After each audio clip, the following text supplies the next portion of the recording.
Good afternoon. It's 3:03. I'm Joseph Bonanno live from the 104.5 The Zone Circus Sports of the Mid-Kentucky Downs Studios. In NFL news today, the 2026 NFL regular season will officially kick off on Wednesday, September 9th at 7:20 p.m. Central Time in Seattle with the Super Bowl champions Seahawks. The San Francisco 49ers will then face the Los Angeles Rams in the first ever NFL regular season game in Melbourne, Australia on Thursday, September 10th. Around 8:35 p.m. Central Time at the iconic Melbourne Cricket Ground. Adam Schefter also reported today that the site for the Super Bowl 63 is now set to be voted on at next week's NFL owners meetings and is expected to return to Las Vegas. It would be the first year that the new Nissan Stadium in Nashville would be eligible to host. And in other NFL news, the Bengals have re-signed quarterback Joe Flacco to a one-year deal, while the Saints have signed free agent quarterback and former number 2 overall pick Zach Wilson to a one-year deal. For every foundation repair, waterproofing needs, you need to visit USSTN.com. Breaking news at once on your home for the Titans and Balls. This is 104.5 The Zone.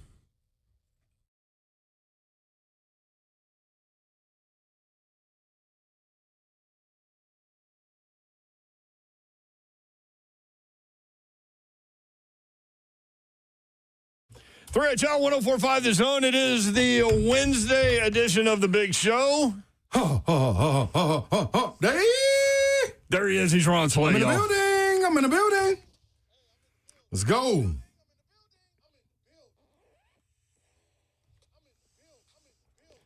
can watch the show live, YouTube, Facebook Live, Twitter, and Twitch. Twitch, please.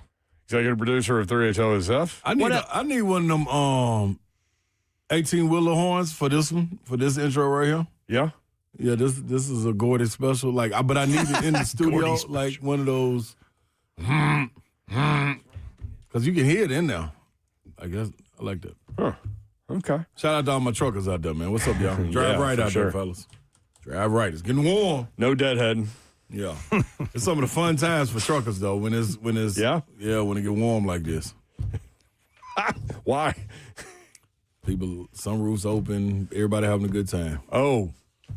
Did you ever see wild things happening when you were driving a truck, when you looked down into a car next to you? Absolutely. Really? Oh, Probably write a book on that one. Oh, I'm telling you, boy. Yep. People do wild things thinking nobody can see them. Them and lot lizards, boy. Let's keep it straight. There it is. Shout out Cuzzo Mike somewhere out there. So lot lizards is a real thing? Oh. That's a That's whole like different groupies book. for rock bands? Yeah, that's a different book. Oh, No, groupies. Yeah, You're paying for services with lot lizards. Yeah. It's like R.A. Dickey groupies wrote. R.A. Dickey wrote a book about his life, and he wrote one for kids and one for not kids. Really? Same book. I mean. Oh, wow. Yeah. So you could do that with the truck driver thing. I need a Tennessee book on that one. Kids and not kids. Shout out to Lipscomb Elementary. Yeah? Coach G's class and Miss Coach Sarah's G? class. Yeah, 4th grade class. I went and spoke to them today. 4th grade. Yeah, shout out to all of them. What'd you talk about? Alfred, attitude and energy. You can control all of those. All those controlling. And then we talked about, everybody wanted to talk about basketball. Yeah? Yeah, kids had great questions. I was like, okay. Well, it is March. I mean, yeah, but you know, 4th grade, they'd be like. So you hit them with the EAE, huh? Yeah, get them a little bit of that. All right. Yeah. It was good, though, man. I was happy to be in there, man. Good job. Very, very attentive. Took some pictures. Shout out to Penelope. Penelope brought me to her class today. Penelope. Mm-hmm. It's a nice name. Yeah, man. So, yeah. All right. Babs is on assignment today. Rep Brian is here for the 3 o'clock hour to talk Titans football. Look in my eyes. What do you see? The cult of personality. Let's go, baby. I exploit you. Still, you love me. That record is incredible. It's never gotten old. No. Listen, WWE superstar CM Punk uses it, and does. people go bananas. They sing every word. They do. I mean it. But yeah, That has been the intro song since we launched this show in January of 2010 in year 17. Yeah. Basically it was because, we were going to be throwing lots of opinions, but I love that band. Song still plays. That's a jam. It's still, as the kids say, it slaps. Mick Jagger discovered Living Color. Yeah, that was a perfect song. Corey Glover, the lead man. Corey Glover. Yep. Rhett Bryant, executive producer of Titans Radio at Rhett B. Tennessee, if you need him on X, and you should need him on X. 615-737-1045. Going to talk Titans football. Everything is open. So if you want to talk draft, free agent, pickups, trades, all of these things, salary cap, everything is open. Whatever you want to get into, the new stadium. Babs and I took a tour yesterday. 615-737-1045. We're at 19 new players from trade or free agency. When you start thinking about that and adding 9 draft picks, and then whatever the undrafted free agent number is, probably not going to be as high as we've seen. Could be 9, 10. One of the more active free agency periods in Titans history, just because of where they are and what they're doing, and you knew it was going to be a rebuild in this. So, yeah, you're talking about 19 transactions there. Then some of their own they kept and retained, and brought back. So I think I had 26 free agents going into this year. They've made 25 transactions. So, yeah. And the difference, Jim Wyatt and I were talking about this the other day. With the 9 draft picks, if you keep all 9 picks, subject to change, of course, but I think that's still probably a good thing, probability. You're not looking to add as many undrafted free agents that you're working the phones through day 3 of the draft and add and confirm for rookie minicamp and so on. We've had years of 19, 20. Right. It's not going to be. You're looking at less than 10 is what you're looking at with the current math that they're on.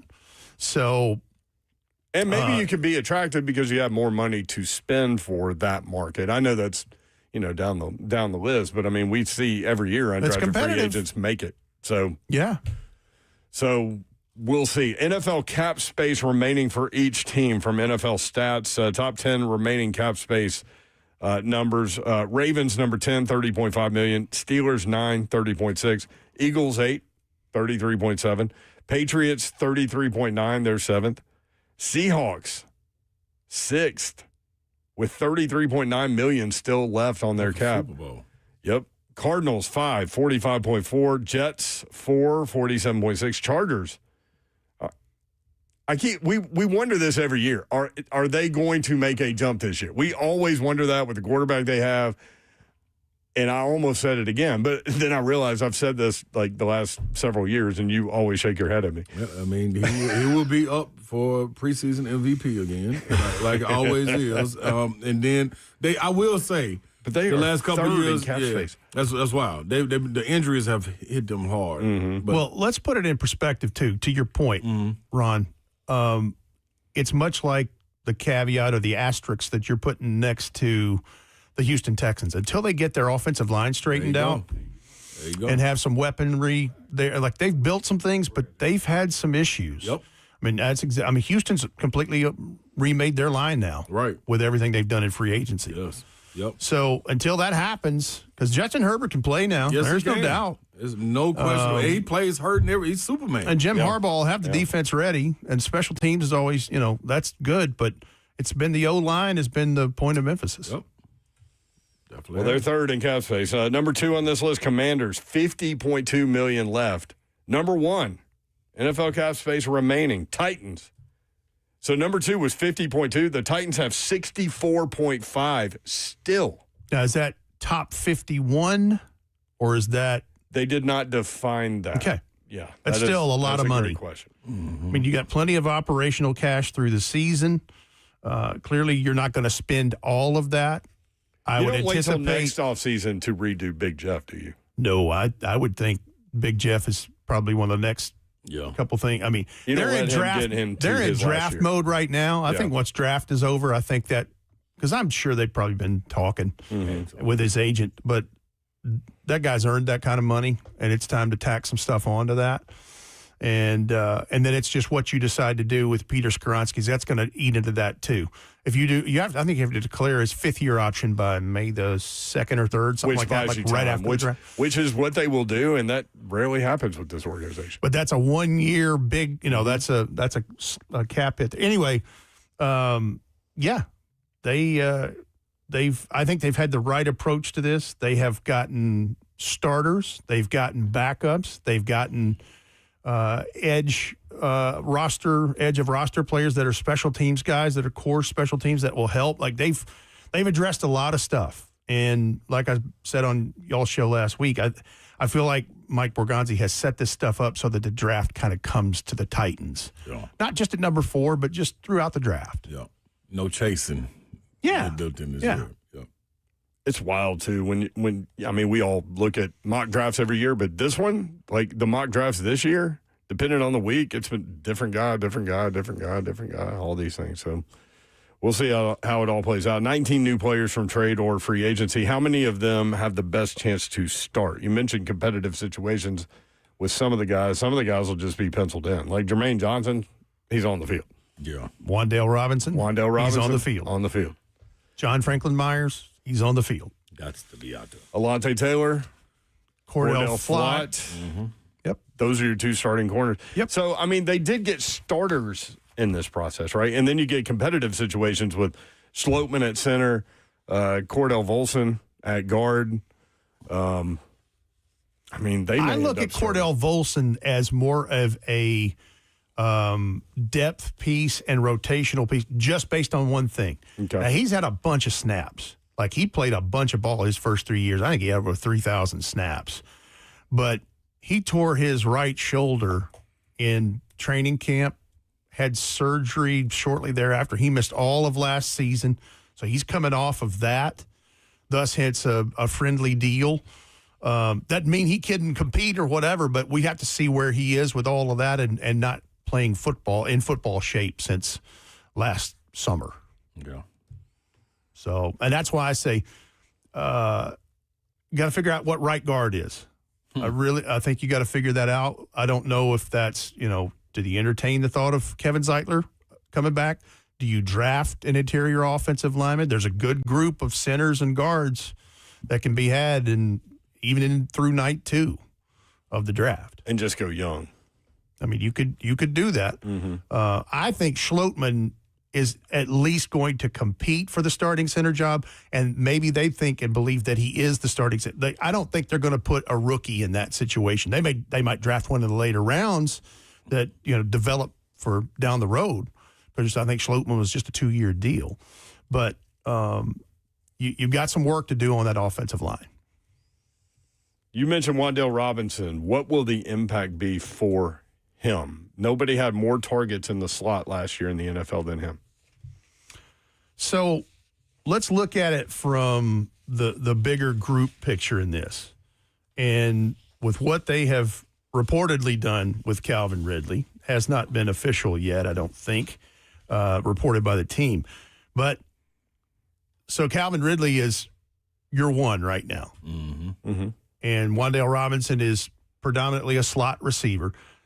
I said it last week. I'll say it again. I think it's a great opportunity for the Elikiah Manners and the Chim DKs to have a natural growth progression in year 2 instead of extra pressure. Like, they're going to be pressured. It's pro ball. You're trying to perform and stay on the field and produce, and so you can keep moving. Wandale Robinson provides a really nice complement to all of this. Because, I mean, you think about, 188 catches his last 2 years. Mm-hmm. But 92 for 1,014 yards. 419 of those are yards after catch. That's first downs, man. Yeah. That's something that the Titans got so far behind the chains on so many occasions. And a 9.2 yards per catch in his career. I think he was over 11 yards per catch last year. But they expanded his route tree last year. Yeah. And now, that's taken into consideration that Malik Neighbors has a knee injury and he's out, and they had some things. But he did that with 3 different quarterbacks last year. Yeah, and a rookie. So I like that addition. And look, it's custom made for the situation because he's played in Brian Dable's offense. So when getting guys like this too, and with that to be able to back a guy like Wandale Robinson, I wonder how much that gives a guy like Cam. Confidence to get rid of it. Mm-hmm. Like, okay, I know what he going to get busy. I got to really get it to him quickly. Let him get busy yards after catch, and you start to see things like that. Instead of thinking that, okay, I got to get it to the first down. You know what I'm saying? If that makes sense. Yeah, you're saying him holding on the ball rookie year. He's not hero balling it. There you go. Right. No, he's going, okay, I have help. I have options. Yep. Because we haven't even seen what year 2 Gunnar Helm's going to be like. Yeah. Daniel Bellinger, who also knows Brian Dable's offense, has come in as a free agent. And listen, good blocker, but sneaky good hands. Yeah. Like, he can catch the football. Yep. And so he's got options in this. Yeah. And you're right. I think that is now maybe getting that through to him, because it's like, I'm an alpha male, attitude and personality, and I can do it all. I don't have to do it all. Right. I can delegate. I can point guard this thing. It's different after a year, too, though, when I can sit you down and show you now, listen, I've had this guy in my system with, like what you just said, 3 different quarterbacks. It's worked. We got to trust him so he can be who we're bringing in and paying this money to be. That relies on you to say, all right, I trust him. And that grows with experience. And I think the confidence builds there where Cam goes, all right, I'm going to throw you open. Yeah. Yep. And see, but then guess what? That's that next layer right there. They've added a different layer. That's right. They've added a couple of defensive linemen. We'll talk about the defensive line when we come back. What's going to happen at the other defensive end spot? And does that maybe tell us where they might go with pick number 4? Rhett Bryan in studio, executive producer, Titans Radio. Titans Talk this hour, 615-737-1045.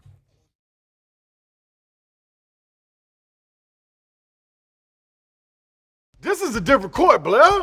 Same result, Slay. Okay, Blair. See, that's Tyler Tanner. See, Tyler Tanner's in the house now. Let's see what you got. Jerry's out, Blair. Blair, come on. Okay, Blair, just come sit down. Come on, Blair, stop. You're going to get hurt. Blair, get off the court. That's enough. What's the verdict, Blair? The courtroom is where I play ball. Boy, Durham, injury law. And that ain't got no roof.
3HL 104.5 The Zone, Brent Doherty, Ron Slay, Rhett Bryan in studio for this hour.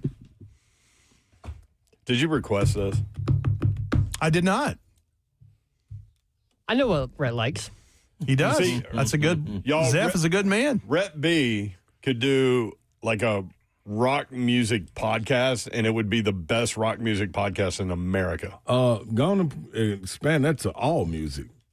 Because I done walked by plenty of times, jazz going, R&B going, soul going. Well, that Titans radio studio going. sometimes is just banging in there. That's literally, if you see the Titan studio rocking, don't come a knock. There it is. Because it is banging in there. It's going There down. it is. What's your favorite band of all time? Oh gosh, I don't know that. Because Slay's right. You're like, I like all kinds of music. You're well-versed, but man.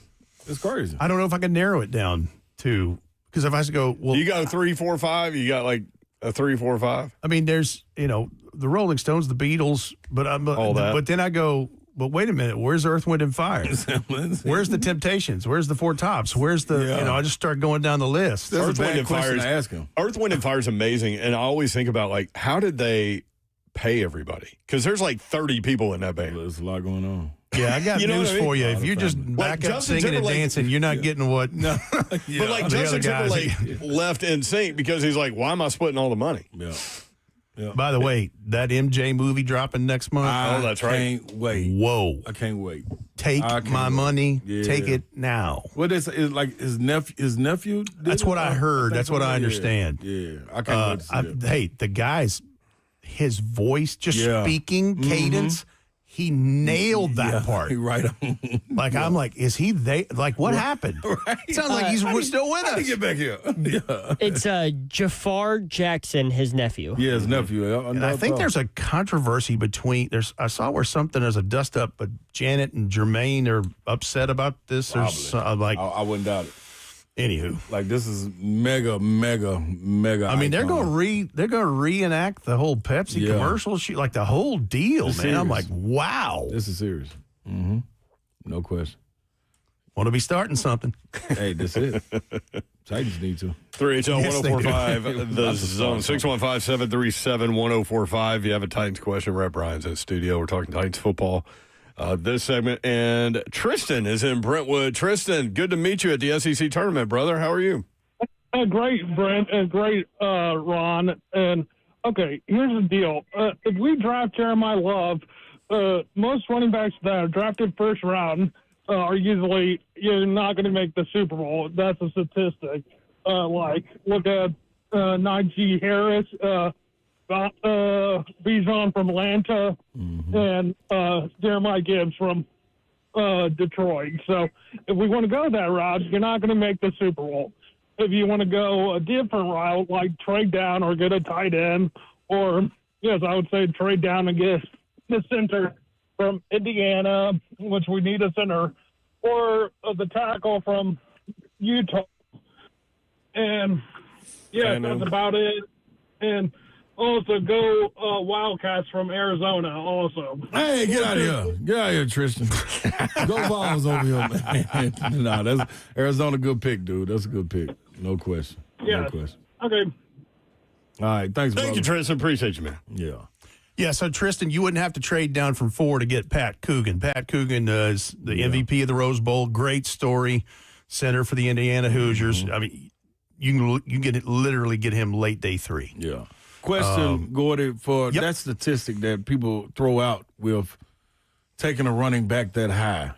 And I think this is why the Titans are in a different conversation. And it always has to be brought up because I think people forget.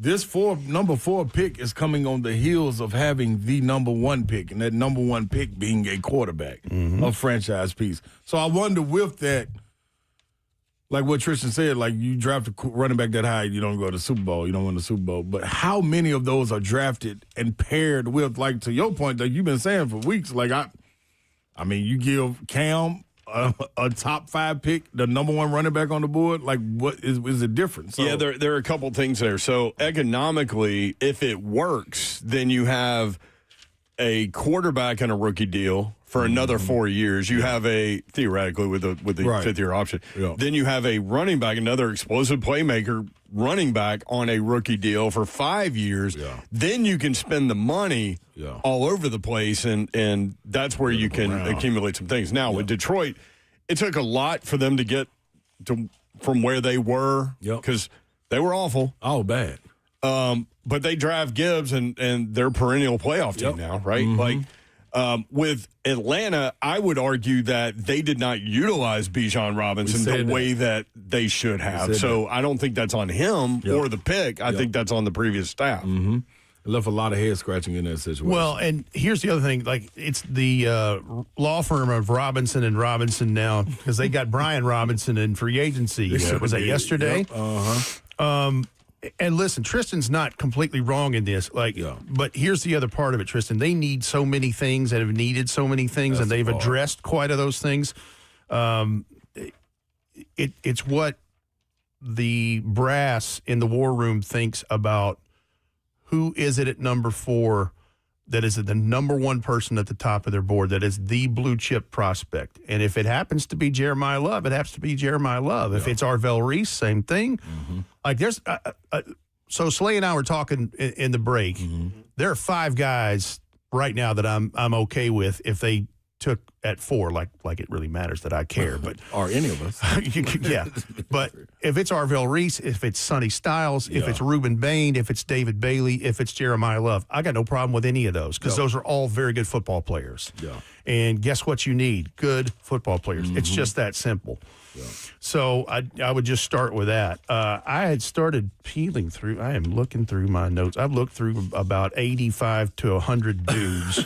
To add to that, though, real quick, Gordon. And I'm trying to find – I started doing some research on highly ranked or highly drafted running backs of the last 30, 40 years. And it is leaving me. I cannot find what I'm looking for. Keep talking. Those 5 guys that you were talking about. You two? Yeah. The 5 guys that you were talking about. Now, I think everybody to a man is thinking the same way. Like, okay, maybe that's not your pick, but you walk away saying projected longevity for those guys in those spots, that's a little bit different than somebody trying to make a splash.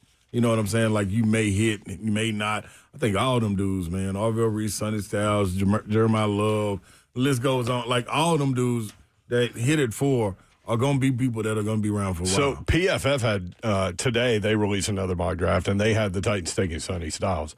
But I was kind of going down that path when we went to break in the last segment. Defensive line, 3 of the 4 is set, right? With Jermaine Johnson, Big Jeff, John Franklin Myers. That's set. So it makes sense that they would just finish that job with Reuben Bain or David Bailey. And then I started thinking, well, how is Arvell Reese going to be utilized? Because ideally he would be a 3-4 outside rusher, right? But in a 4-3, is he an outside linebacker and you just make him an edge player? I think that's Can he put his hand in the ground at defensive end? I don't think he's big enough for that, right? He's not. But so his game would translate to an OLB that like, here's the thing. The description that everybody sees on him that I pay attention to says he's an excellent athlete. He is a linebacker that rushes the passer. He is not a pass rusher by definition, just because he doesn't have that. What do you have, 97 snaps at Ohio State last year? He has the propensity and traits to see that him excel in that.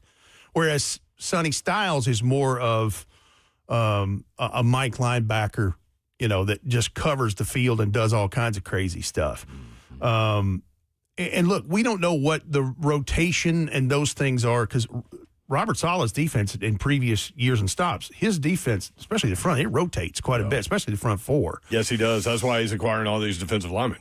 That's it. I mean, that's what it is. And listen, going back to what I said to you guys a few days ago, if you decided, let's say it is Jeremiah Love at 1, you can get a dang good pass rusher at 35.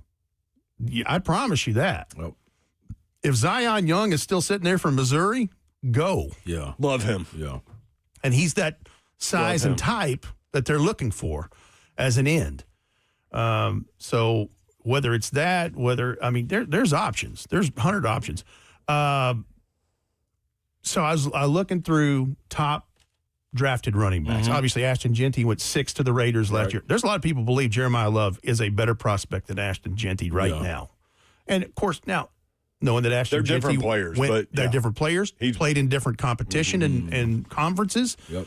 Bijan, to Tristan's call earlier, 8 to the Falcons and 23. If they were to take Jeremiah Love, it'd be the highest drafted running back since Saquon Barkley was taken number 2 overall by the Giants in 18. Leonard Fournette, number 4 by the Jags. Zeke Elliott, the year before that, number 4 by Dallas. Todd Gurley, that Coach Fisher and them took for the Rams at 10 in 2015. You're hoping it's not Trent Richardson. He was 3 overall to Cleveland. Yeah. C.J. Spiller was a top 10 pick by Buffalo. Wow. Think about that now. Noshawn Marino was top 12. Darren McFadden, 4 overall. Adrian Peterson, 7 overall, Minnesota. That's what you're hoping, is that you got something of that ilk. You've listed some pretty good running backs over the time. LaDainian Tomlinson, 5 overall to the Chargers in 01. That's a gold jacket. Yeah. Jamal Lewis, the year before, Baby Bull, number 5 overall to the Ravens. I'm just Edgerrin thinking, James, 4 overall to the Colts. I'm just 99. thinking back to my point. Like, if you can hit on that, and then just the finances where you're not having to pay for a quarterback and a running back in like a free agent market or a second contract market, that's how you build. And if they have a track that goes in a right trajectory, that's how you go win a championship. Yeah. So that's my thought behind Jeremiah Love. Beyond like talking to people that say he's a special player, like he's just different. Because people want to compare him to other draft picks that didn't work and all these things. He is a 3-down player that already has good pass pro, which is something a lot of these backs coming out of college don't have because they aren't asked to do it. And he's just a special talent. I mean, he can catch it out of the backfield. And the things he can do, because he's got the speed. You saw those 40s. Yes. And the thing about him, he ain't ever going to have to worry about where he is on a Saturday night. Yeah. Like, this dude is very introverted. Dialed in. And, like, he going to sit home and study film. He going to play video games. Yeah. He's not going to – if he's on a police blotter, I'll eat my shirt. Yeah. That's the kind of dude he is. He's probably like Shaq, probably being a policeman. But he's very introvert. He's a little awkward socially, to be honest. Yeah. I mean, the story's incredible. His parents came just short of having him tested. Really? And they decided not to have him fully tested. They had an idea about what things were, but they didn't want to put a label on him. They wanted to lean into the best Jeremiah Love they could, and that's where sports became the vehicle for that. Yeah. And his dad, Jason, says first time he played a peewee game, right before he played, he goes, "Dad, I just don't know." He goes, "I'm just not great. I'm not." He goes, "Yeah, you're great. You're going to be great. Show people. You got to go out there and do it." Yeah. He had like an 80-yard touchdown run his first time he got touched the ball. I love it. And so they leaned into all of that stuff. She has a great support system there. And they wanted to be able to tell football coaches, listen, we don't know that he's on the spectrum, but if he seems a little introverted and standoffish, just understand that this is Jeremiah. Jeremiah will do what you ask him to do. Yeah. And I think he's an awesome dude. That's what's up.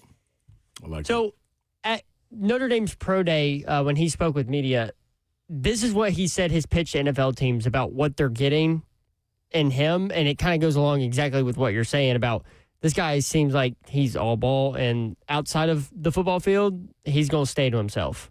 I'm a pretty simple guy.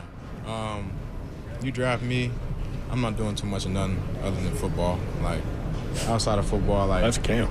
I'll go out here and there. But I'm the type of guy, like, my perfect day after a game, going home, play video games, talk to whoever I want to talk to, and watch anime. So I'm a simple guy. You're going to get strictly a football player with me, which is what you want. You know, it's going to be my job. So I'm going to take it very seriously, and I'm going to give you my all, and I'm not going to cause you no type of trouble. I'm going to watch anime. Play video I'm going to play video games. Talk to whoever. And I'm all about ball. Yeah. But you're right. You just said it. That's Cam Ward. Adam Schefter is all out on the Titans taking Jeremiah Love. We'll play some of the audio from Schefter, what he's been saying about that. And then Daniel Jeremiah was on with Buck today talking about Jeremiah Love. We'll play that for you next. Rhett Bryan in studio talking Titans football. 615-737-1045.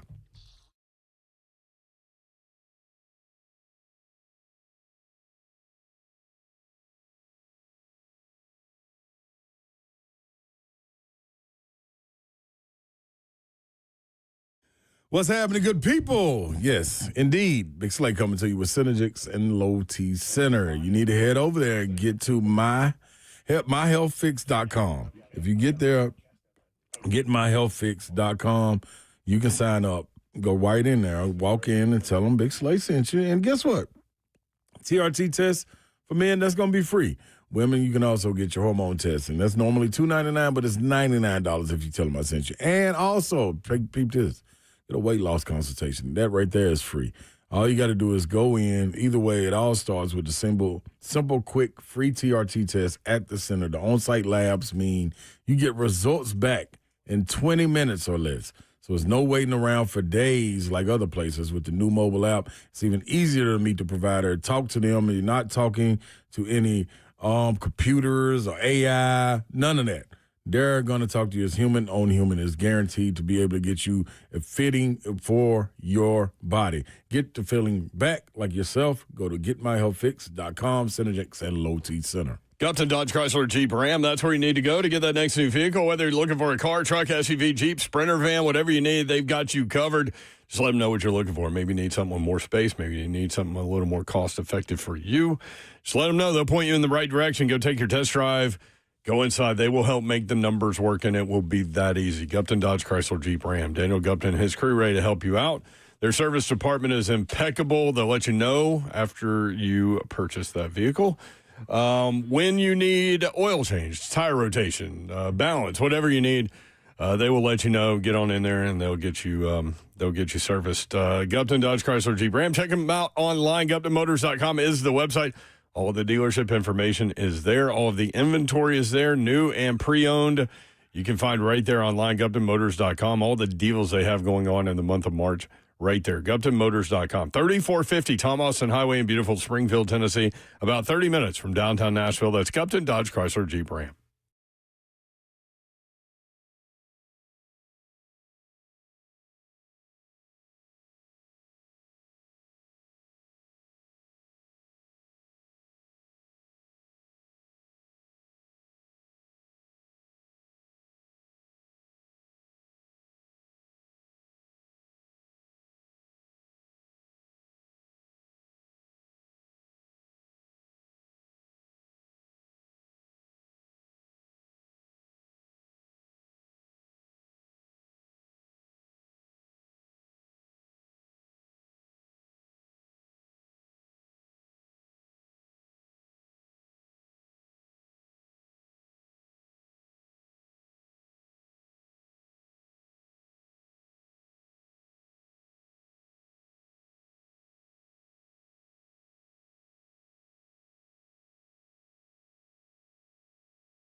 3HL 104.5 The Zone. Brent Doherty, Ron Slay with you. Babsy has, well, she's on assignment.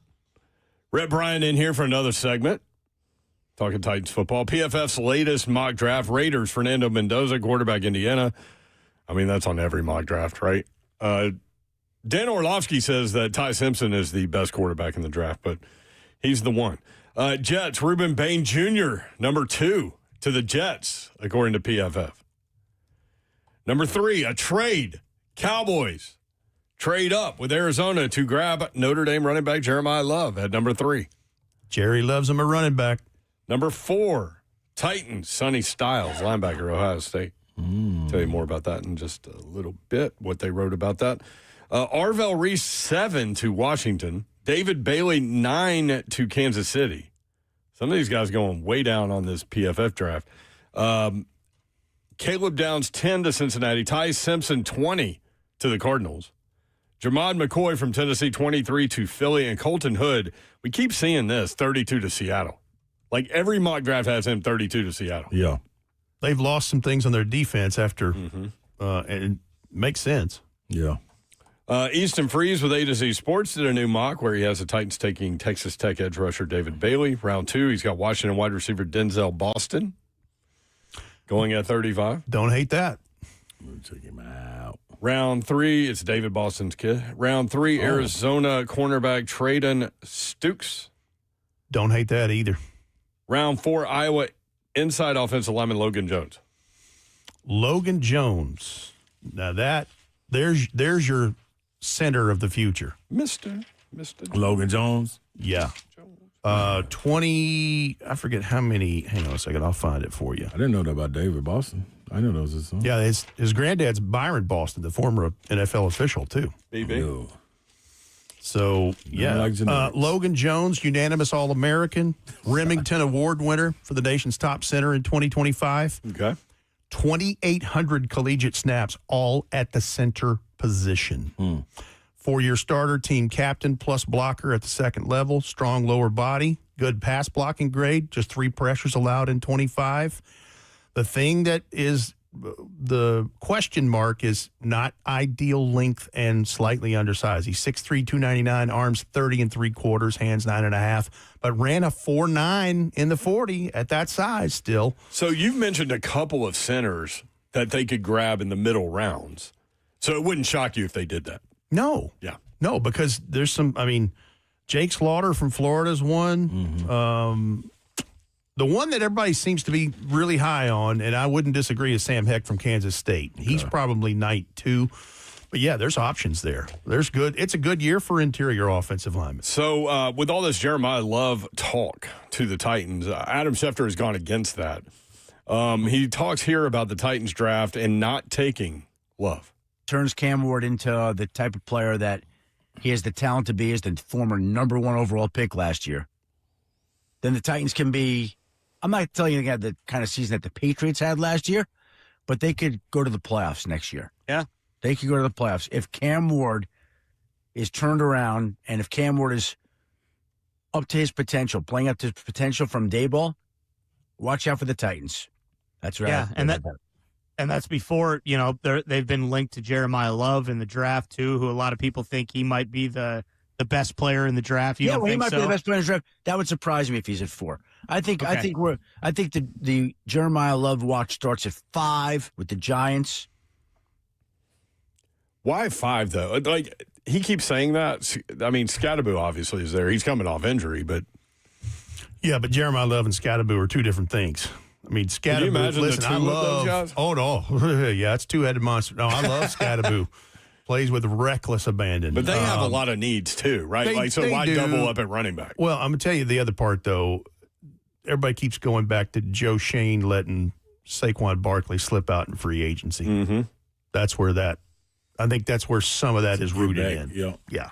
Mm-hmm. So Zeph writes on this one, Adam Schefter doubles down on Jeremiyah Love not going to the Titans. To me, he's a top 10 pick. I know a lot of people have had him going to Tennessee. Again, it's just not what I'm sensing right now. And by the way, it's March 23rd. The draft is a month from now. there are a lot of teams that go back and forth on these things. And just because they're not in a spot on March 23rd doesn't mean they won't be in a different spot on April 23rd. So it's hard to say. Today, as we sit here today, my guess would be I don't see him going to Tennessee.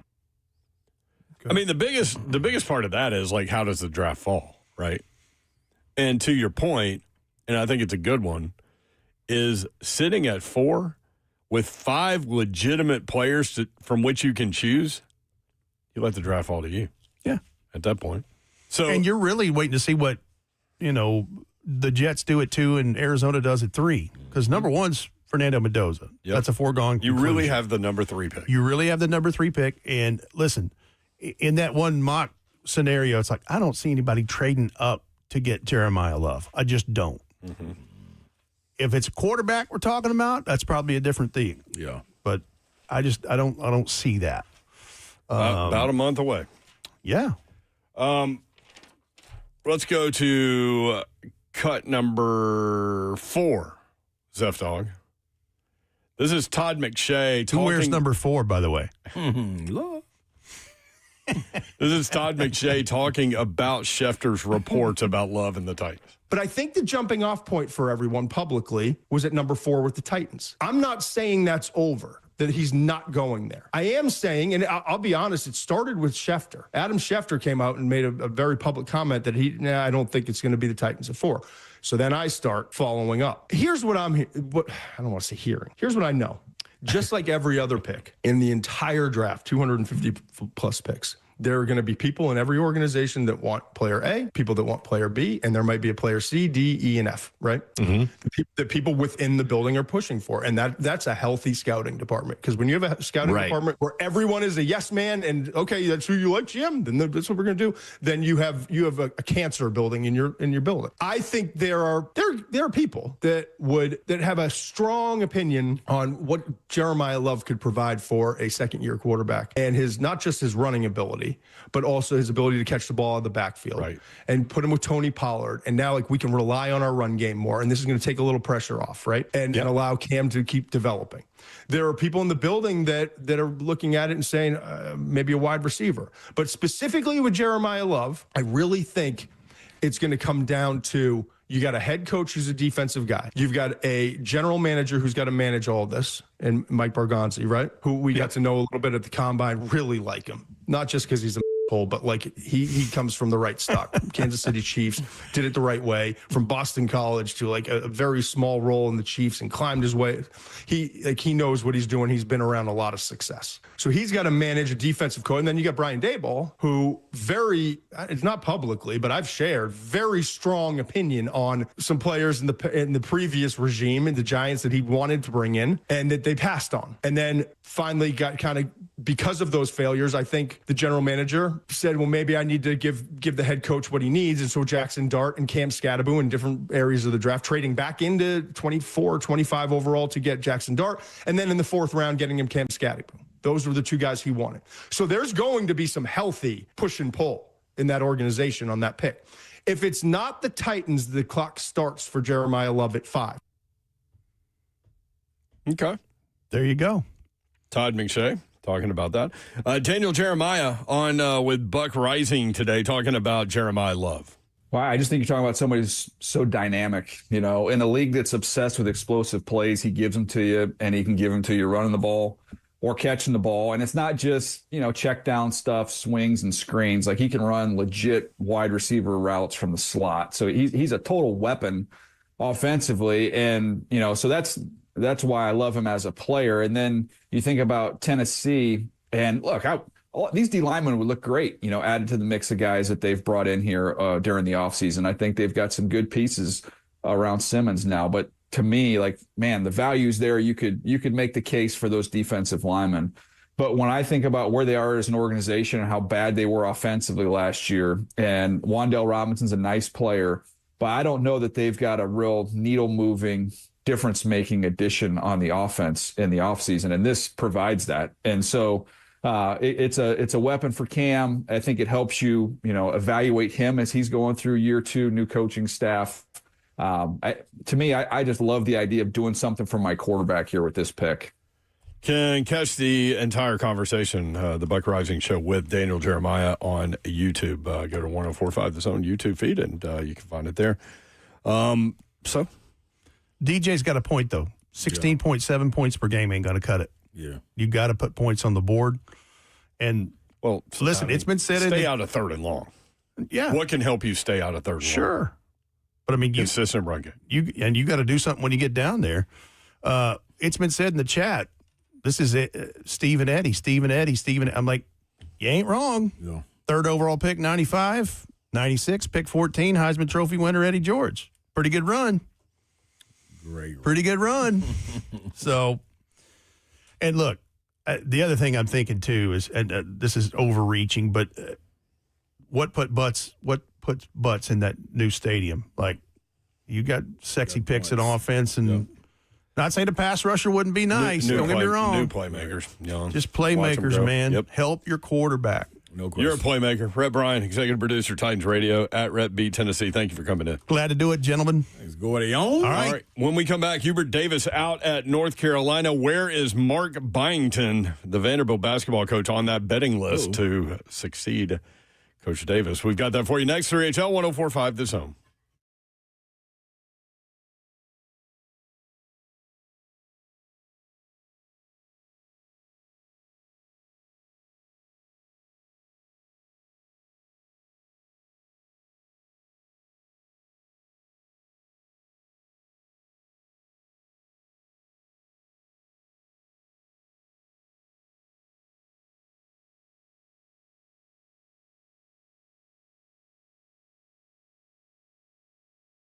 What's happening, good people? A lot of people are living with pain and trying to avoid surgery. Why would you do that? Huh? Many feel stuck between medications and invasive procedures. If chronic pain is limiting your daily life, this may be worth hearing, and that's what I'm here for. At Vita Nova, the staff you've grown to love is now servicing all of Middle Tennessee. Dr. Mehta and his staff have over 30 years of experience and are the leaders in stem cells and regenerative medicine and are located right here in Franklin, Tennessee. So people that are out there looking for options beyond traditional treatments, here it is for you. Vita Nova Stem Cell Professionals. Got to bring it to you. Chronic pain affects more than just your body, people. It impacts work, sleep, relationships, and everyday activities. So beat it. How do you do that? Vita Nova, this is what they're offering, a free consultation. You got to call this number, 615-801-8005. That's 615-801-8005, or visit VitaNovaTN.com. Again, 615-801-8005. Vita Nova Stem Cell Professionals, personalized regenerative care in Tennessee. Is your workspace holding you back? This March, it's time to level up with eSpaces. eSpaces.com. They offer premium, flexible office and co-working solutions designed for the way that you actually work. Whether you are a startup, a growing team, or a professional ready to ditch the kitchen table, eSpaces has the space, the amenities, and the community to help you thrive. And right now, eSpaces is offering 50% off your first 6 months. 50% off your first 6 months. Call eSpaces today, 615-777-8567. That's 615-777-8567. Your best work starts here. Terms apply. eSpaces.com is the website. They provide private offices, team suites, meeting rooms that are fully equipped, 24/7 access, flexible terms, beautiful professional spaces that are move-in ready. Whether you're scaling up or just getting started, eSpaces provides flexibility without compromise. Want to check them out? eSpaces.com. Tours available now. Reserve your space early. eSpaces.com. 15 Middle Tennessee locations. eSpaces.com.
Good afternoon, 4:04. Just been on the live from the 104.5 The Zone Circus Sports at the Mid-Kentucky Downs Studios. In NFL news today, the 2026 NFL regular season opener has officially been set for September 9th at 7:20 p.m. Central Time in Seattle with the Super Bowl champion Seahawks. And then on the 10th, the next day, San Francisco 49ers will face the Rams in the first ever NFL regular season game in Melbourne, Australia on September 10th at approximately 8:35 p.m. Central Time at the iconic Melbourne Cricket Ground. Adam Schefter reported today that the site for the Super Bowl 63 is now set to be voted on at next week's NFL owners meetings, and it is expected to return back to Las Vegas. It would be the first year that the new Nissan Stadium in Nashville would be eligible to host. For our Foundation Repair Waterproofing needs, you need to visit USSTN.com. Breaking news at once on your home of the Titans and Valls. This is 104.5 The Zone.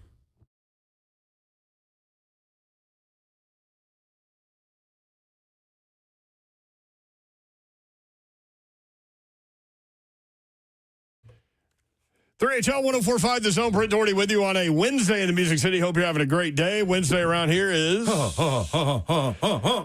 Ron Slay is here, y'all. I'm in the building. You can watch the show live, YouTube, Facebook Live, Twitter, and Twitch. Twitch, please. The executive producer is that guy right there. What up? Zeph Dog. What's up, Zephyr? Tomorrow, we will be at ML Rose in Gallatin. What we doing out there, yo? Probably talk some basketball. Oh, it sounds like a good time to me. NCAA tournament, Sweet 16. Thursday, first game at what, 6:10? 6:10. I think it's Duke St. John's, isn't it? They's cranking the day up? I think it is. Let me go look. I've been over here in football world. Savage would be so happy. So tomorrow, He's probably smiling. I want to know more about cricket. Oh, that's every Friday at 9:20. The cricket report with Ron Slay. 104.5 The Zone, Ramon and Will. That's every single Friday, people. Anybody that want to be informed about cricket, tune in every single Friday at 9:20 on Ramon and Will. Yeah, I can like Barkley, guarantee. Could you call a game at this point? Do you know enough about cricket? No, I ain't that. So you'd be like Barkley doing college basketball. Bingo, which would work, I guess, apparently. It would work. Yeah, they put me with the star cricket play-by-play person. Slay, you know Who might that guy be? What kind of accent? Jiminy, probably. Jiminy. The NFL will play a regular season game. That was a Will Bowling joke. That was. At a cricket ground in Australia. Who? Yeah. So September 10th, which is not the opening day of the NFL regular season. That's September 9th. I'm just going to run through your questions right there. That's an old comedy thing. The Rams and who's the other team? The Niners, 49ers. So a little division, NFC West division. Melbourne, Australia, September 10th, that Thursday at 8:35 p.m. at the Melbourne Cricket Ground. Did you get where I was going with what I was doing? Mm-hmm. Yeah, welcome back, Cotter. I was just trying to work through it. First game is Texas-Purdue, though. Friday is the other big matchups. Alabama, Michigan, Tennessee, Iowa State. Texas-Purdue. I would love to see Purdue get beat. Oh, you ain't going to – don't worry. What's happening? I already bet on them. They just keep knocking Tennessee out of the tournament. Dude, do you know they had us ranked the Carson Edwards 14th team? The 14th best team in the Sweet 16. Uh-huh. I love it. I love where we are. I absolutely love it. Like, this is what we need. Listen. Just got to defend that 50% three-point shooter. Man, all you got to do, Yoel, is, like, this is the first time we done walked in this not expected. Like, they saying we bad. Like, nobody's talking about Tennessee. Nobody. I love this. Good. Bad meaning bad, not meaning good. They have Nebraska better than us. They said Texas and Iowa are the only two teams worse than Tennessee that's left in the Sweet 16. Man, there's nothing better than playing with no expectations. Or more like playing with house money. House money. Yeah, that's not better. Because there's expectations within the program. Oh, outside expectations. Yeah, there you go. Yep. I can only expectations imagine. from the national people. I agree. I can only imagine how much that would drive you. Tell me I can't do something. Oh, yeah. This is beautiful. I'm telling you. I'm loving it. Drives me, that's for sure. Drove me. It is marching time for some Miller Mayhem. Join us tomorrow. Also, Buck Rising and Blaine and Zach, all at ML Rose in Gallatin on Thursday from 10 a.m. until 5 p.m. I heard Buck might actually be there for a remote. Yeah, he was talking about that over the time. I got to see it. I don't believe it. It's like not going to use one of those vacation days for this one. It's funny what people use vacation days for. I got to see it. I believe in Buck, and I got to see that one. I believe in Buck. Yeah, I do. I got to see that one. I'm telling you. Consistency, man. Enjoy Miller Mayhem. Yeah, Mayhem. Bucket deals. 5 High Life ponies for $15. 5 Miller Lite bottles for $20. 5 for the price of 4. What's a High Life pony? Miller High Life, man. That's the old school stuff. Really? Oh, yeah. What's that, malt liquor? No. Miller High Life pony. Uh-huh. Huh. I'll just go regular Miller High Life. Hey, the pony. What the pony gonna do? It's the size. It's a size of the bottle. It's a 7-ounce miniature glass bottle. Yeah. Ah. You can roll through. You can roll through those. Those are little. Yeah. It the is little daddies. often dubbed the champagne of beer. No, I'm just Champagne reading. of No, beer? that's That is Miller High Life. Now I'm just reading an ad for it. Oh no, Well, that's what it is. Yeah. Champagne of beer. We used to say that. What you getting today? I'm getting this champagne. Oh, beers. The small bottles popular in 1972 is when they first started popping up. Zeph can get you some information quickly. Quick Google search. He's gonna keep some information. Also, $6 shoot your shot. Green tea shot. Hoodoo espresso martini shot. Nelson's Greenbrier Tennessee whiskey shot. Nothing, Nathaniel, to all of those. I had the green tea shot. I'm cool. It was good. But I had never had it before. Spruce you up. Yeah, I guess. I mean, like, what am I doing? I don't want to get hyped. I want to just be cool. Green tea shots are what, when we'd go to the bars in college, like if someone was buying a round of shots, that'd be what they get. Because it's the Let me just go ahead and tell you something, Zeph. It's the easiest thing to order. You missed out on the great University of Tennessee bar experience. Y'all started putting like residential things down on the strip. The strip wasn't the strip anymore. If you thought it was bad when I was there, you should see it now. There ain't nothing there. No, it was It's all gone. It's all just apartment buildings. We talk about this every once in a while. We had Hawkeyes, Monster Hour, 3 for $1. Come on, dog. Dude, that place would be packed. It wasn't even on the strip. It was like off the strip. Right there behind it. Yeah. Like, behind that Walgreens or whatever? Mm-hmm. Yep. Like a little house. The lap, the library. Yeah. My mom be like, what'd you do last night? Went to the library. Like this, huh? Oh, good. Way to go. I was like, I didn't tell her I was, going to see Tall Paul for $5. And okay. Some things don't need to be, everything don't need to be conveyed. Tall Paul, who listens to 3HL, shout out. Yeah, Tall Paul. He was a icon down there. Man, there were so many. Tap room. Yes. Long Branch Saloon. Hannah's. OCI. Yep. Which, did you go to Hannah's on the strip or the one in the old city? Yeah, both. Or you go both. The one on the strip was where it was at, though. I was at Tennessee so long that the old city was cool, and then it wasn't. Then it was cool again. Yep. Nobody used to go to the old city. We started going to the old city, I think probably about 07. That's where the stragglers used to go. Yeah. Like, you ain't got no business down there. Now, it's too much fun on the strip to be down at the old city. The underground? Yeah. Well, now the old cities were all like the clubs. The clubs. There's also some like tap rooms. Like, have you ever heard of Pour? It's where you get this wristband, and they've got all these different like beer taps on the wall, and you go tap your wristband on it, and you can fill your glass up yourself. Yeah, we used to do that in houses. Congratulations, Zeph. When I was you didn't experience the Tennessee that we did. It's okay, Zeph. But it's okay. Yeah. I mean, you can only do what you can do. All of that's gone now. There ain't nothing on the strip. We know. Except apartment buildings. And trees. Like, why would you put a bunch of trees on? I saw a video of someone crashing into one of those trees last week. Did Ken Weaver report on that?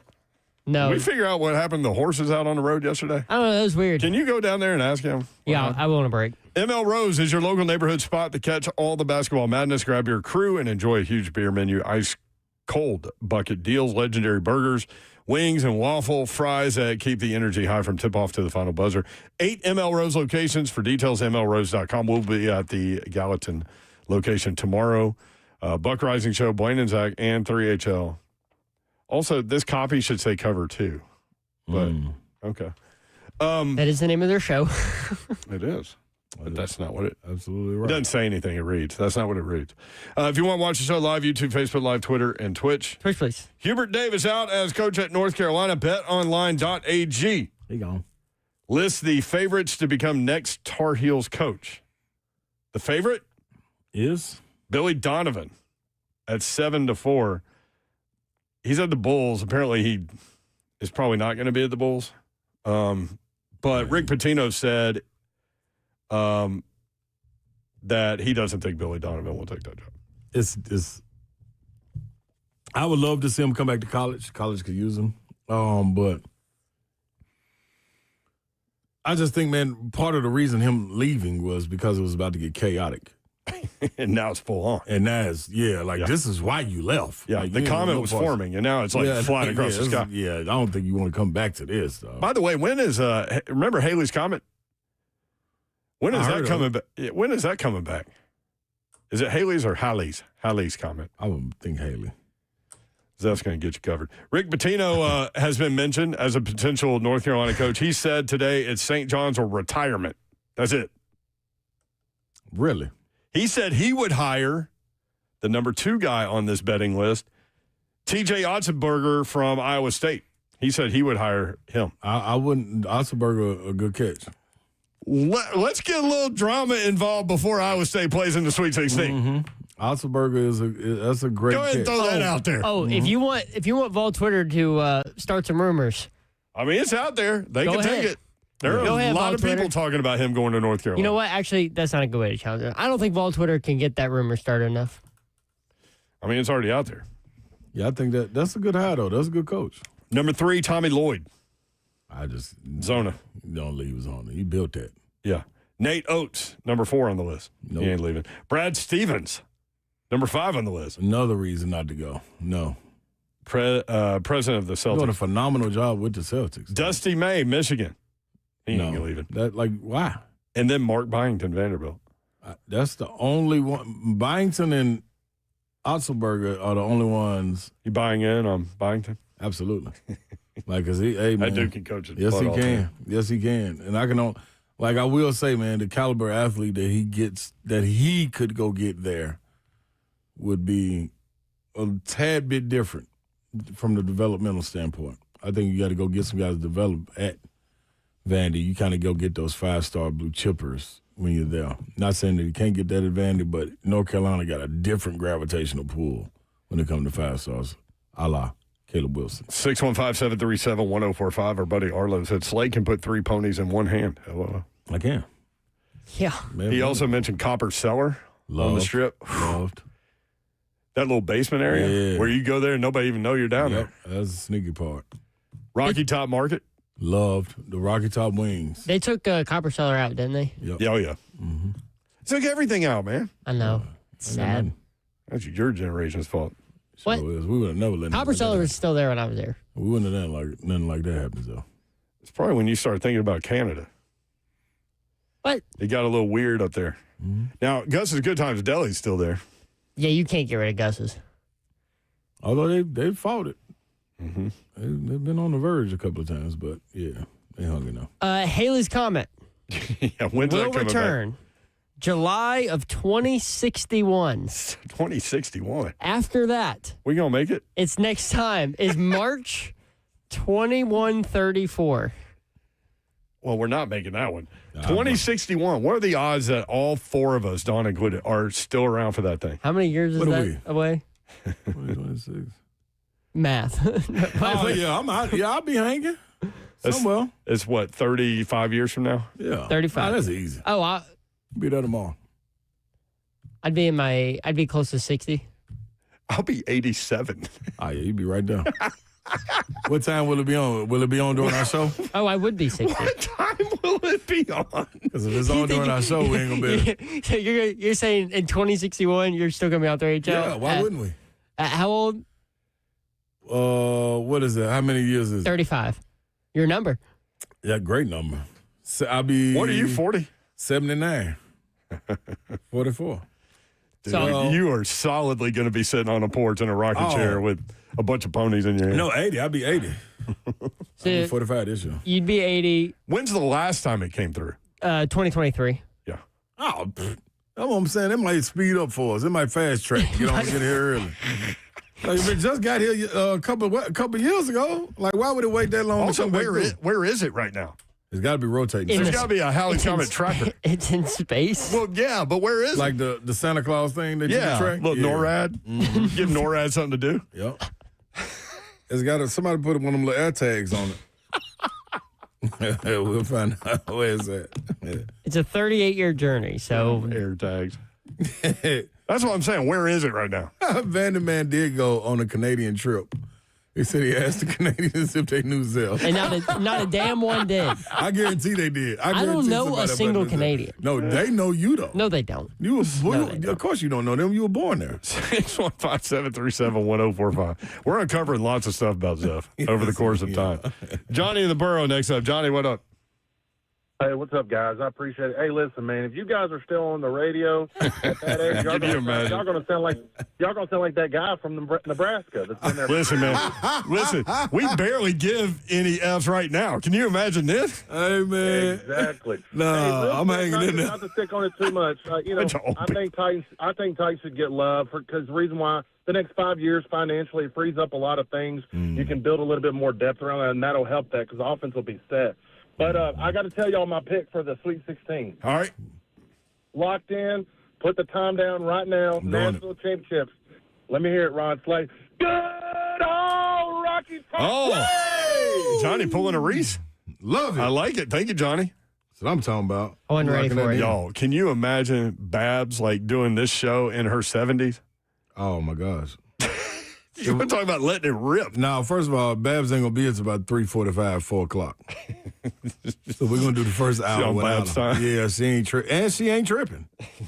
She ain't tripping, but you can't break up the core. So, it is what it is. It's just going to be a stipulation we deal with.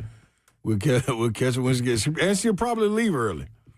She get here about 3:45. She probably leave about 5:15 or something. Mom's got to get her Naomi. You better believe it. She'll have a driver by then. There's no way she could be driving, though. Jay Billis outlined Tennessee's path to the Final Four. I'll tell you about that at 4:45. Okay. When we come back, Todd Furman will jump in the mix. 3 Todd Father.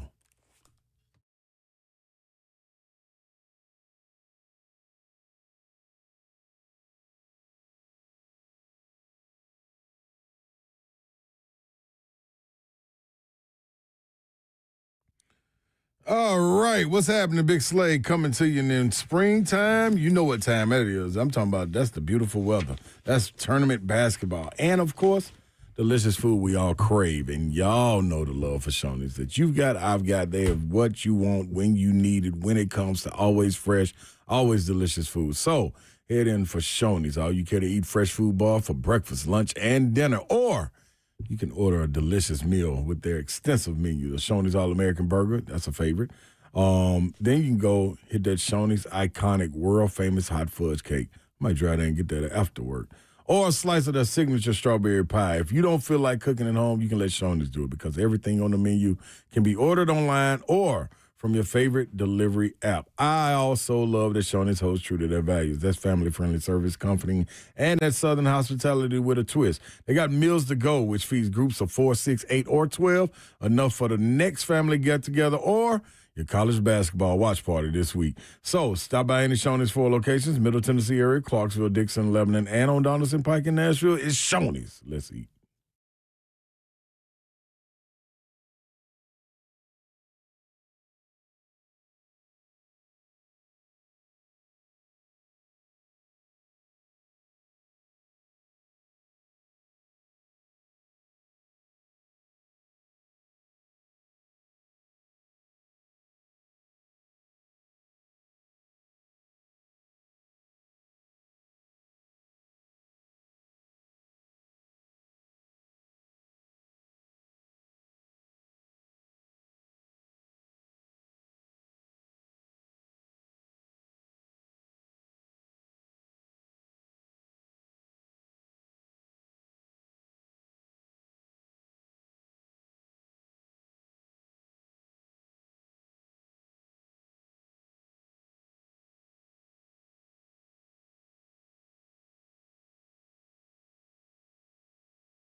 3HL 104.5 The Zone. Brent Doherty, Ron Slay with you. Don Davenport back tomorrow. Todd Furman joins us now from Vegas. Todd, what's up? How are you? I'm doing well, and suddenly, gentlemen, since the last time we chatted, you guys may have a little bit of playoff hockey in your future there with the Predators' resurgence over the last 10 days to 2 weeks. Yeah, I had that to bring up to you. 5 straight wins. They host New Jersey on Thursday. 68 points last year, 77 this season, 11 games left. What do you think their odds are? They're in a good position, right? Right around a pick 'em. When you look at their price tag to try and make the postseason, they've been the beneficiary of a Pacific Division that is really terrible, and it's allowed the Preds to put themselves right in the thick of things to be one of 5 teams to potentially make the postseason coming out of the Central. You've seen flashes from UC Saros, and more important, they're beating up on teams that they need to around them in the standings.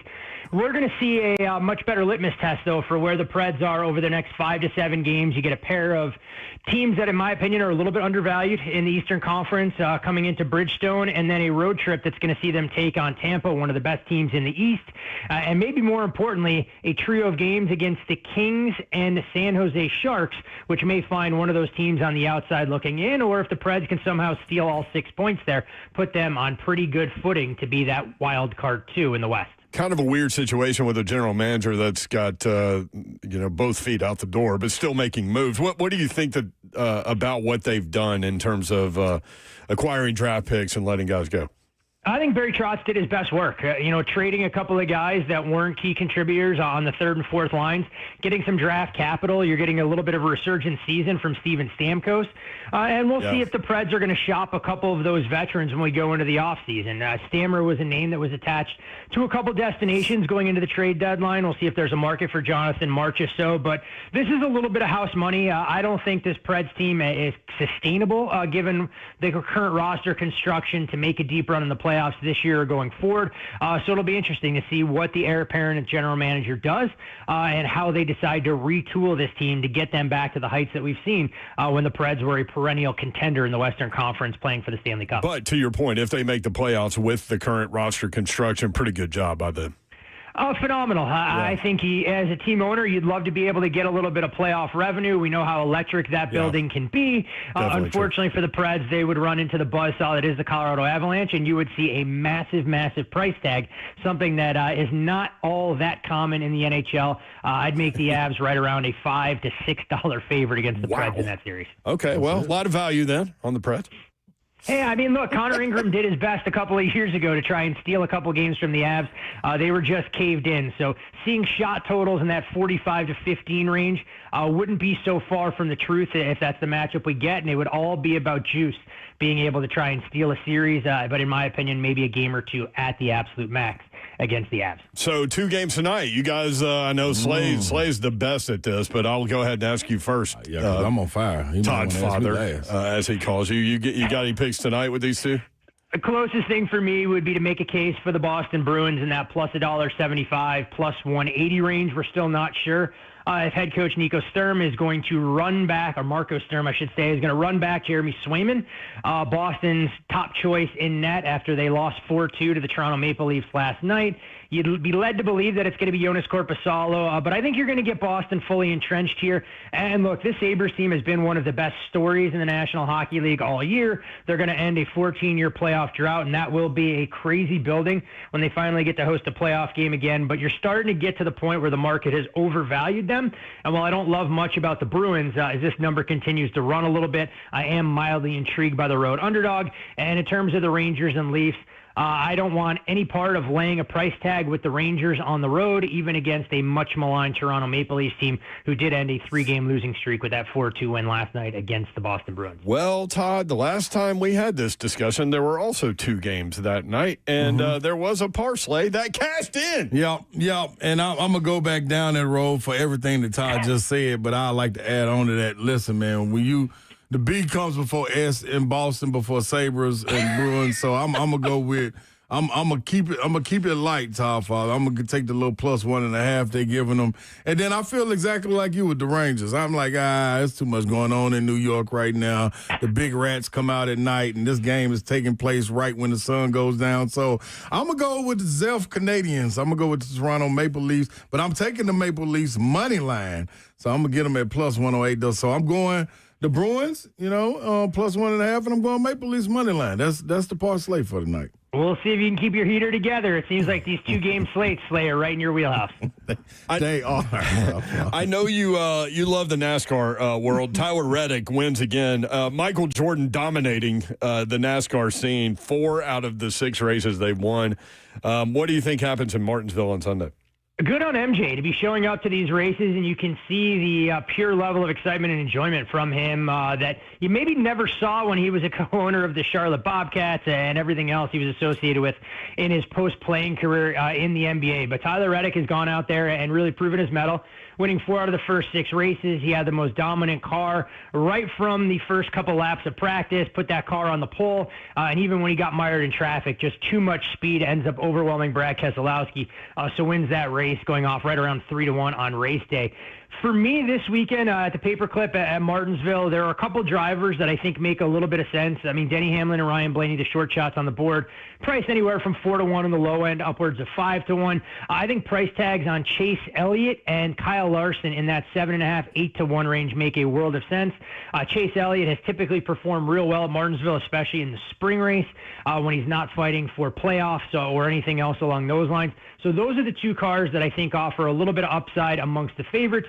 And if you want to try and take a stab on a driver further down the board, Ryan Preece has performed real well here. This is kind of where he got his background, racing on these short, flat tracks in New Hampshire. And Preece is 30-1 going into the week. Could see him qualifying real well and going off right around 12-1 if he's able to put that car from a top 3 starting position. A lot of people watching Tiger Woods last night. He missed a 3-foot putt and they lost, but it didn't last that long. How much wagering is going on? I noticed I haven't watched a lot of it, but watching last night, they basically put lines up for every hole they do on FanDuel there. How much wagering is involved with that golf simulator stuff? To my knowledge, not that much. I mean, there aren't really much in the way of professional bettors that are allocating their time to try and get involved in the TGL. They can move a little bit of money through some of those markets, but it's not somewhere where they're going to allocate a ton of energy and attention. And for me, look, I was hoping Tiger went out there and looked to be in peak form, hoping that we could get better prices to bet against him when he goes to Augusta and he actually has to walk the course, and we'll see the pure physical toll it takes on one of the game's greats. It is good to see him out there. He adds a little bit of intrigue for an event like that, but at the same time, I mean, Tiger, unfortunately, at this point in his career, just a shell of himself. I mean, 7 back surgeries. Yeah. 7. It takes a toll. When you swing a club as violently as Tiger did and you go through as rigorous a workout program as he used to put himself through, it's wild. When you look at the pictures, since we don't necessarily associate golfers with being absolutely jacked, it makes you realize exactly what he put into his body to allow him to perform at such a high level, and unfortunately for Tiger, paying the price in the twilight of his competitive golfing career. Sweet 16 starts tomorrow. Texas money line against Purdue?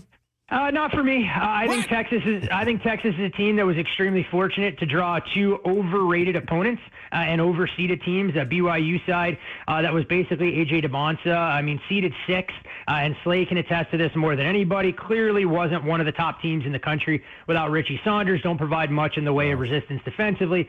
And you look at who they beat in the round of 32. I mean, a Gonzaga team that was the most overseeded team there at their particular seed line as well. A group that was a little bit banged up. You saw them struggle to make shots late in the game, and I think Texas is going to find it hard to try and defend a Purdue team that has veteran leadership at the guard position.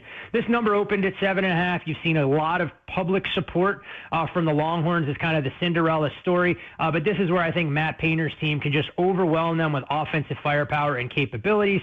Yes, this Purdue team doesn't offer much in the way of size on the interior, but if Texas is going to drop off, Purdue's going to knock down those open jumpers. I think Purdue wins, and I think they do so comfortably. Well, Top Father, we disagree on that one because I'm rolling with Texas. I picked them to make it to the Elite 8 just because I thought that they're gonna identify who they are. They understand it. I think the energy they'll play with. I'm not a believer in who Purdue is right now. I know they play good in the Big Ten tournament. The teams that they played, I thought it was a easy road to playing Michigan in the championship. And then Lawyer, I think he comes back to earth. I think he's going to be the Fletcher Lawyer that we've seen all year, wondering where his game has gone, not the one that we've seen in these last 2 games. So I'm going with Big Voca Titus down low. Big Tech. I need Sean Miller. All he does is get the Sweet 16s and Elite 8s, and you know what's after the Sweet 16? That's the Elite 8. So I'm going with that. You're also going with Iowa, right? I am. Over Nebraska. I'm going with Iowa over Nebraska. I like Iowa's bigs. If they can come back and play the same way they did versus Florida, where they trust their bigs to make the play. If Nebraska gets out there and hedges hard on those screen and rolls, I don't think they have the athleticism to stay with their 4 and 5 guys if they put pressure on the rim like they did against Florida. I thought Florida dared them to shoot and dared them to make plays, and they were willing to go make the plays. Nebraska, I think it's a terrific story. The Fighting Hoibergs, they've done a terrific job, but at some point, the mayor, things catch up with you. Yeah. What do you think about that game, Todd? I wonder if Slay's anti-Florida bias is factoring in here, and that's why he's such an Iowa fan going into the game this weekend, and he's got to pick against Nebraska because they knocked out the local boys in Vandy. But this number for me, guys, Iowa did take some money. Would have liked the prospects of grabbing the Hawkeyes plus the 3. That number opened 2.5, and immediately you saw Iowa get bet down. Coach McCollum, a phenomenal job. To your point, Slay, I mean, being able to contend with that big, physically gifted front line for the Gators. You saw the Gators' biggest question mark all season long. It was the question that people were asking in November, December. Did they have the guards that could provide a deep run? There was no Walter Clayton to bail them out of trouble at key junctures of the game, and you saw that in the final play that they drew up. So credit Iowa with the outright win catching 10.5, but it would be Iowa or pass for me there. Could see making a case to go under the total as well, but not a whole lot of wiggle room with that total sitting at 132. Arkansas at Arizona, Darius Acuff Jr., household name if they keep winning. Can they pull the upset? Hardest game of the weekend for me to try and handicap. Went back and watched that Arkansas High Point game and then watched the second half a second time through. And Slay, correct me if I'm wrong, but if we switch head coaches in that game, Arkansas with their talent advantage and athleticism should have won that game by 40. Unfortunately, we're reminded why Coach Cal can get some of the best players, but not always get the most out of them when they're expected to go out there and win by margin. This is a game where, look, I'm not sure who gets the coaching advantage. Tommy Lloyd's still looking to take this Arizona team deep into March. We know Arizona doesn't shoot a high volume of threes, but they're extremely efficient. They have that length on the interior, which can be tough to contend with. Darius Acuff more than capable of taking games over, and I think he's always the X factor, since we know guard play can really determine, how far a team can run. Look, I'm not sure the number comes into play here, and I know people will sit there and scratch their heads. I think if Arkansas is competitive, they'll have a chance to win this game outright. So if you're looking to try and get involved, I'd be more inclined to back Arkansas on the money line with a boom or bust scenario, because it wouldn't surprise me at all if Arizona won the game by 15 plus or Arkansas hangs around with a chance to win it late. Yeah, I agree with you on that. Tom, Father, if you would have switched coaches, I think High Point's coach would demand them play a little bit more defense, especially Darius Acuff Jr. at some point, not just say, "Hey man, get it out the basket, give it to me. I'm gonna go get this bucket back." So, that was a real duel that didn't need to be a duel in that matchup. So, it's a lot of ifs around them, but the biggest if is the one that we just mentioned in Darius Acuff Jr. He could take over this game, and if he did, I think they walk away with a victory the same way. I'm agree. And I think from an intrigue standpoint, one of the games that really stands out on what looks to be a loaded Sweet 16 slate. And while we all bemoan the fact we don't have a Cinderella story or a lot of upsets, it's hard to argue that you can make a case that 13 of the best 16 teams in the country are still playing into the second weekend. And I think as college basketball fans, we're going to be rewarded with a very high level of play, especially knowing that we're not playing in football venues as well. So you'll have some normal shooting backgrounds in a lot of these NBA-style arenas. Slay loves Houston in this matchup with Illinois. What do you think, Tom? Home game. I would agree with Slay. I just don't think you're stealing a whole hell of a lot here with the Cougars, a 3-point favorite. You do give them about a half point to maybe a full point of home court advantage, getting bumped up, playing at the Toyota Center in Texas. Houston, a team that, as we know over the years with Kelvin Sampson's DNA, is going to beat you up physically. They're going to make everything more difficult for you on the offensive side. And when you watch Illinois, this team is extremely fluid and efficient on the offensive side, but I wonder if they have the physicality with a big European influence to go down low and try and bang with Houston. The problem with the Cougars, if they do end up facing an Illinois team that gets hot early in the game, do they have enough to kind of bridge that gap and create a little bit of margin? I want to see how this game plays out early. I think you'll have an opportunity to maybe get involved live with Houston if they're doing enough to try and defend, and if Flemings gets going on the offensive side. Want no part of the Fighting Illini here, plus the 3, much closer to betting Houston in the late tip-off from Houston tomorrow night. Friday, number 1 seed Michigan, a 8.5-point favorite over Alabama.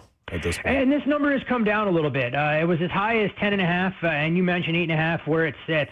Alabama, one of the more difficult teams in college basketball to try and handicap, because when those threes are falling like they were last Sunday night against Texas Tech, they can beat anyone in the country. When they're not, they really don't have that off-speed pitch to try and keep them in ball games, as we saw a season ago when they made a deep run in the tournament and then got bounced out when the shots weren't falling, stepping up in class. Michigan, meanwhile, are going to be more than happy to try and run with the Crimson Tide, but Michigan, I think, will be able to get easy buckets in transition. They can get out there and score in the open court. Was surprised to see so much support for Alabama, but as the number continues to trend down, I think Michigan becomes that much more intriguing. In that 8.5-point range. I do think this total is a touch high at 173, although it's a scary proposition with two teams that are as dynamic offensively as what we've seen here. But I think Michigan knows what happened the last time they played at the United Center. They didn't play their best ball in the Big Ten championship against Purdue. And what goes up must come down, as Slay can attest to from a shooting perspective. I'm not sure Alabama stays as hot from the floor as what we saw the first two games. Duke, a 6.5-point favorite over St. John's. Rick Pitino with that 5 seed. We both had him in the Sweet 16. What do you think about St. John? I like this game under the total. I think it's going to be a rock fight here between two teams that want to defend in the half court. St. John's going to do what they can to try and pressure Duke, get them out of their comfort zone a little bit. But anyone who watched that St. John's team in their win against Kansas couldn't have been overwhelmed with what they bring to the table offensively. And Duke getting their bigs back in the fold, I think, makes things tougher for a Johnny's team that doesn't shoot well from the outside and can struggle in the half court. This is a little bit of buyer beware. You're seeing a lot of buzz around St. John's, people wondering why they're catching 6.5, 7. I think it is the perfect buy low opportunity for Duke, but I think there's a correlation between Duke winning and covering because of what they're able to do defensively. So I like this game under the total at 141.5, more so than I like a side, but I am much closer to backing Duke as a favorite than I would be taking St. John's here plus the point. Interesting. UConn and Michigan State, tight line there. UConn by 1.5. Favorite and under have taken money in this game, 1 out to 2, and the total from 136 down to 135. You give Michigan State the edge in the backcourt. I think Jeremy Fears will be the best guard in the mix for this particular contest. Meanwhile, for UConn, I mean, this is a team that wants to try and defend you aggressively. And so the two games, I think, in the Eastern in D.C., are going to hinge on how the officials elect to call it. If they're going to let UConn try and bang a little bit and the Huskies don't have guys in foul trouble, I'm not sure Michigan State can create enough offense. What a heavyweight coaching matchup here between Tom Izzo and Danny Hurley. I lean towards UConn a little bit more than I would want to get involved with the underdog. But again, it's a contest where I think points could be at a premium and could make a case to go under the total. Tennessee and Iowa State, Todd. No biases, Todd Father. This is a game where I think the dog is extremely live. And unless Iowa State, has some great team physios on staff and they're able to let Joshua Jefferson sleep in a cryo chamber, this is where his absence and length will really be lost against a Tennessee team who doesn't make anything easy on the interior, as you guys know, and rebounds as tenaciously as any team in the country. I think you'll see the 4s disappear and trend towards 3 once we get an official injury designation here.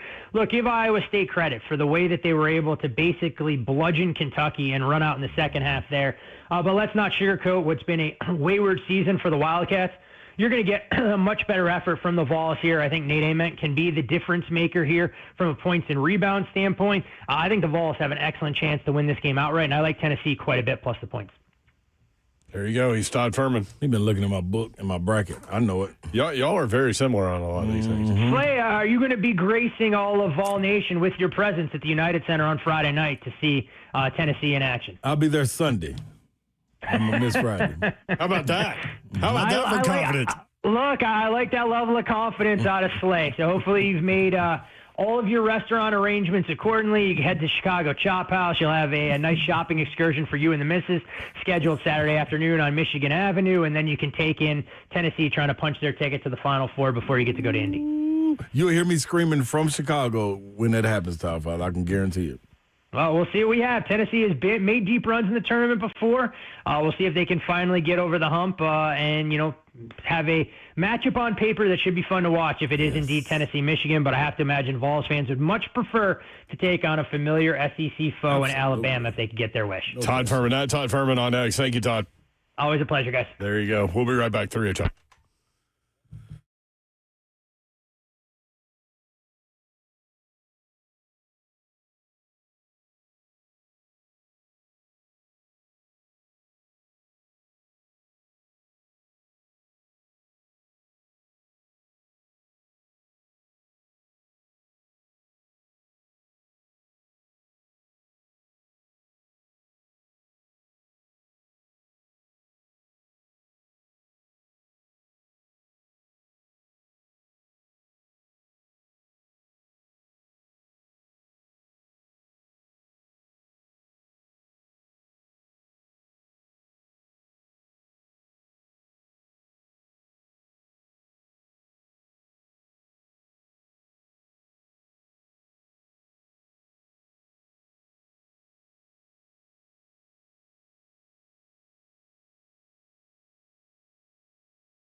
3HL 104.5 The Zone. Jay Billis had some things to say about Tennessee. What'd he say? I got this from Paul Quest. What'd he say? Tennessee should have a better record. As good as this team has been, it was in position to win more games with better late-game decision-making. The end of the game against Virginia was evidence of this point. Tennessee won, but the Vols made it interesting with some late decisions and miscommunication. Still, the Vols are the top offensive rebounding team in the country, hauling in close to 45% of its own misses. Talk about a great insurance policy. I mean, how many times did they blow a double-digit lead in the second half? I mean, but they held on against Virginia. Virginia, they did. Yes, Virginia, they held on. But, like, maybe they've learned something. Both Kentucky games. They don't have to play Kentucky anymore. That's true. Kansas, they did against Kansas. Yeah, they're gone, too. Illinois, they had a double-digit lead. Well, if they play Illinois, that's for the whole shebang. Caboodle. Syracuse, did they have a double-digit lead versus Syracuse? I can't remember. That was a long time ago. Billis also wrote, the Vols turned the ball over at a 17% rate, ranking at the bottom third of Division I. Truly, their 24 wins this season would be closer to 30 if the Vols took better care of the ball and made better decisions. Iowa State will test the Vols' decision-making and ball security with pressure. If the Vols manage it, there are good things available. Well, he said this about Jacoby Gillespie. Belmont and Maryland transfer Jacoby Gillespie is the Vols' most important player, but Ament is their best and most talented player. Just a freshman, Ament is long and athletic with great skill. Opposing teams have tried to be physical with him and bully him, but he has handled it well. He averages 17 points per game and has scored over 11 times. Well, guess what? Why stop now? Man, he's battling, too, with that ankle. Keep it going. Keep it going. Everybody hurt. Man, Estrella's been the guy making really difficult shots lately, too.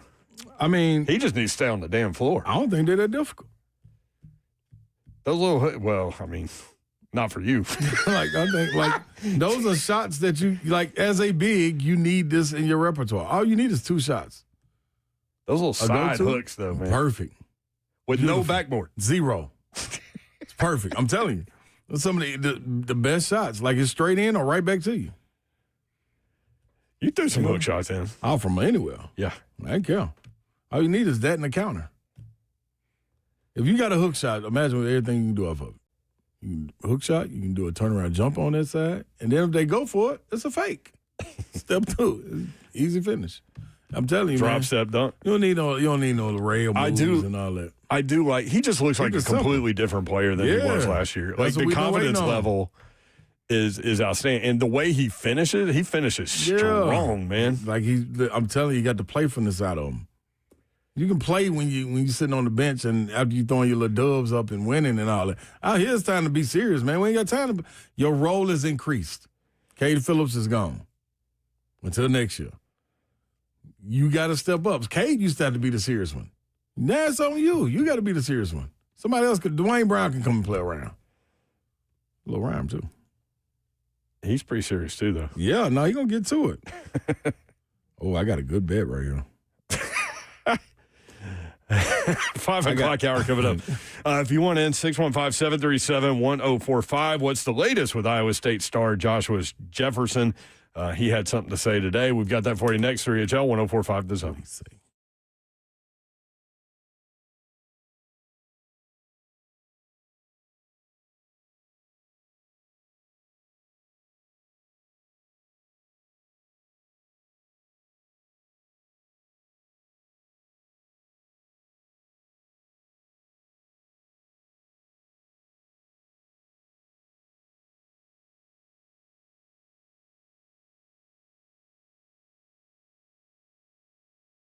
Pella Windows and Doors of Nashville. If you need replacement windows and or doors, guess what? Pella Windows and Doors of Nashville. That is your place you need to call. I have used them to replace windows and doors in my rental property and my home, and they are absolutely amazing. And here's the deal. Let's say, trust me, I know it's not the sexiest thing to replace in your house, but let's say, summer's coming. You know the heat is coming, and you know that your windows are not doing a good job of keeping your air in your house. Now's a great time to go ahead and replace them because Pella Windows and Doors of Nashville lets me give you a different deal every single month. And for the month of March, the Dawn deal, 55% off Pella certified labor or Pellified labor, and 0% APR for 24 months, plus an additional 5% off materials. How do you get that Dawn deal? You just tell them. Give me the Dawn deal. Schedule your free consultation. Check out the Dawn deal. You can do it all online. Free consultation at PellaNashville.com.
Good afternoon, 5:03. Joseph Bonanno live from the 104.5 The Zone Circus Sports at the Mid-Kentucky Downs Studios. NFL news today. The 2026 NFL regular season will kick off on Wednesday, September 9th at 7:20 p.m. in Seattle with the Super Bowl champion Seattle Seahawks. Their opponent yet to be determined.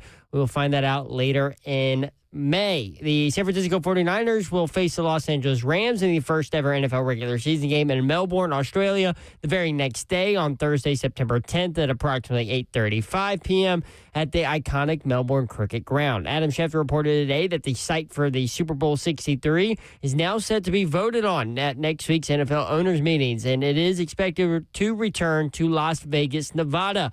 It would be the first year that the new Nissan Stadium in Nashville would be eligible to host, but doesn't look like it will come here. Fire Foundation Repair, waterproofing needs, you need to visit USSTN.com. Breaking news at once on your home of the Titans and Balls. This is 104.5 The Zone.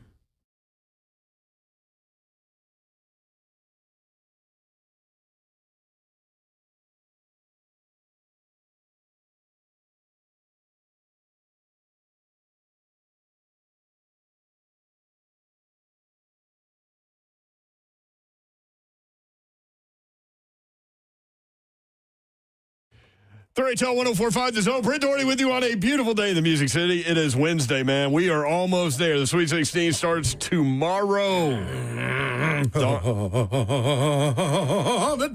It is Hump Day on 3HL and for all the good people in the world. And Ron Slay is here. I'm in the building. Good job, Zelf.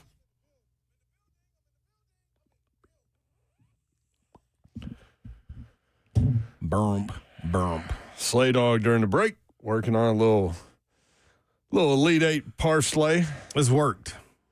Now, 98.7% correct on your bracket. This is correct, yours. Did you say an Elite 8 parlay? Yeah. Yep. There is no Elite 8 yet. No. Winners of the Sweet 16 Oh, okay. to go to the Elite 8. I gotcha. So he's trying to decide between 7 or 8. Yeah. But 7 get you what? Plus 2,600? Plus 26,717. Oh. I mean, if you're going to bet on all 7 of the 8, you might as well bet on all 8. Yeah, but I'm confused about the 8 because it's between Alabama and Michigan. Like, that really could go either way for me. It's what Slay said all week, and it's what Todd just said. They can either shoot themselves into a win over Michigan or shoot themselves out of it. Like, dog. You could just single bet that one. Like, do the 7, then single bet that one. So how much would $35 get you on the 7? That'll get you $9,386. It's a decent little payday. Yeah, you could buy like a Pontiac. Remember them? Yes. Sunfires or Sunfires and Firebirds. I thought it was a Thunderbird. I had a Pontiac J2000. Did you? Yeah, and then I had a Plymouth Acclaim. Yeah, it's a Thunderbird. Mm-hmm. I saw a Saturn rolling around the other day. Wow, I ain't seen a Saturn in a long time. Right?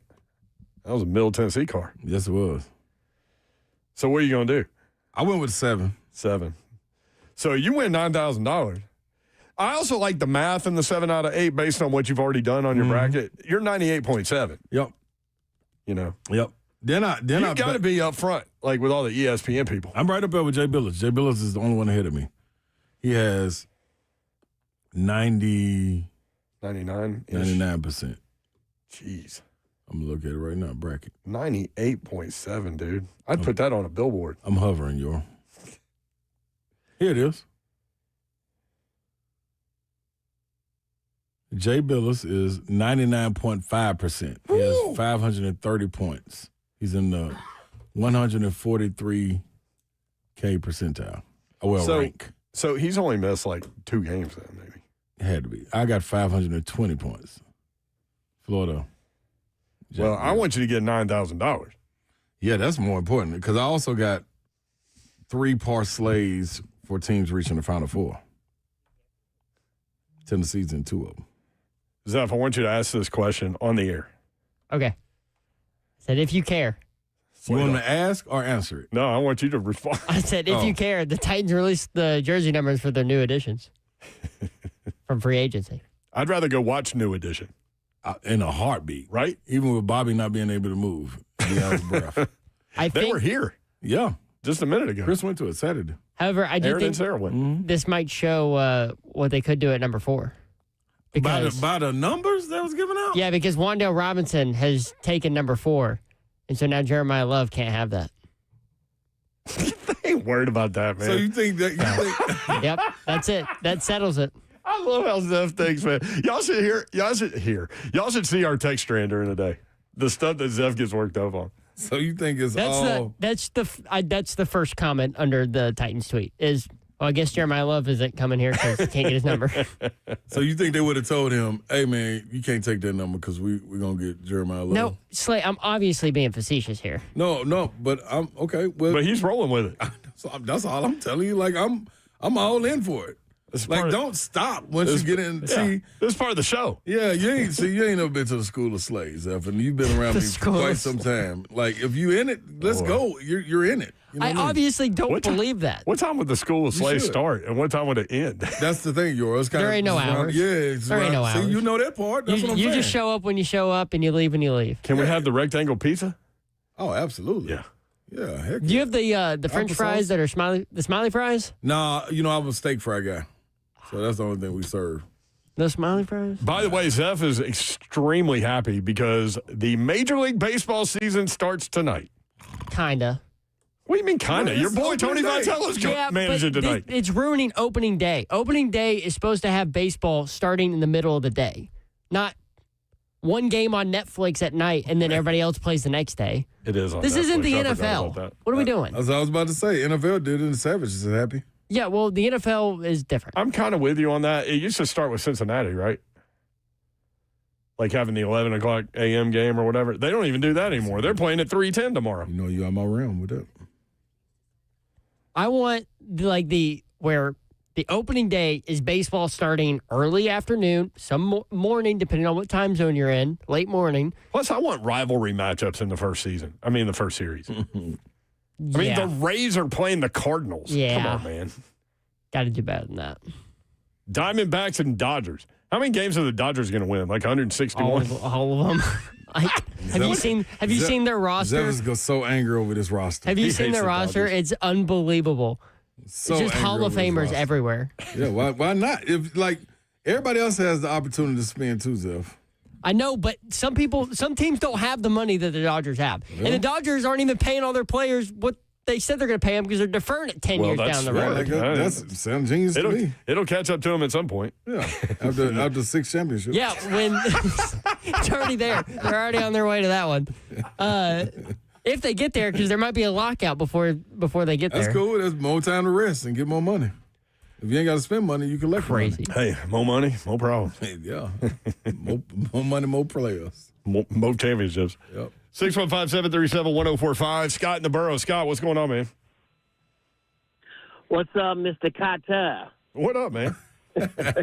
I like that reference you did earlier because I heard Ken Weaver and the WTN guys talk about that earlier. That takes me back a little bit, good memories. And that kind of tells you probably my age. In 2061, for the next Halley's Comet, I will be 93. There we go. So I will join you there. I can't wait to. If we're still doing 3HL, there ain't no telling what's going on that show. Well, we'll be on 3HL, so join us there. I'll join you there. Yeah. Although I will say I do drink a lot of whiskey. So where are we going to do remotes? From the retirement home? No, that spot down in Florida. Yeah. That'll be the new studio. Oh, the crazy place in Florida? Mm-hmm.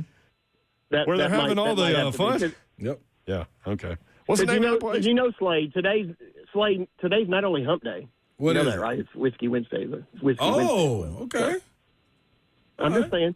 So anyway, like hey, I know Scott from the Borough probably doesn't resonate, but y'all might remember me from a couple Halloweens ago.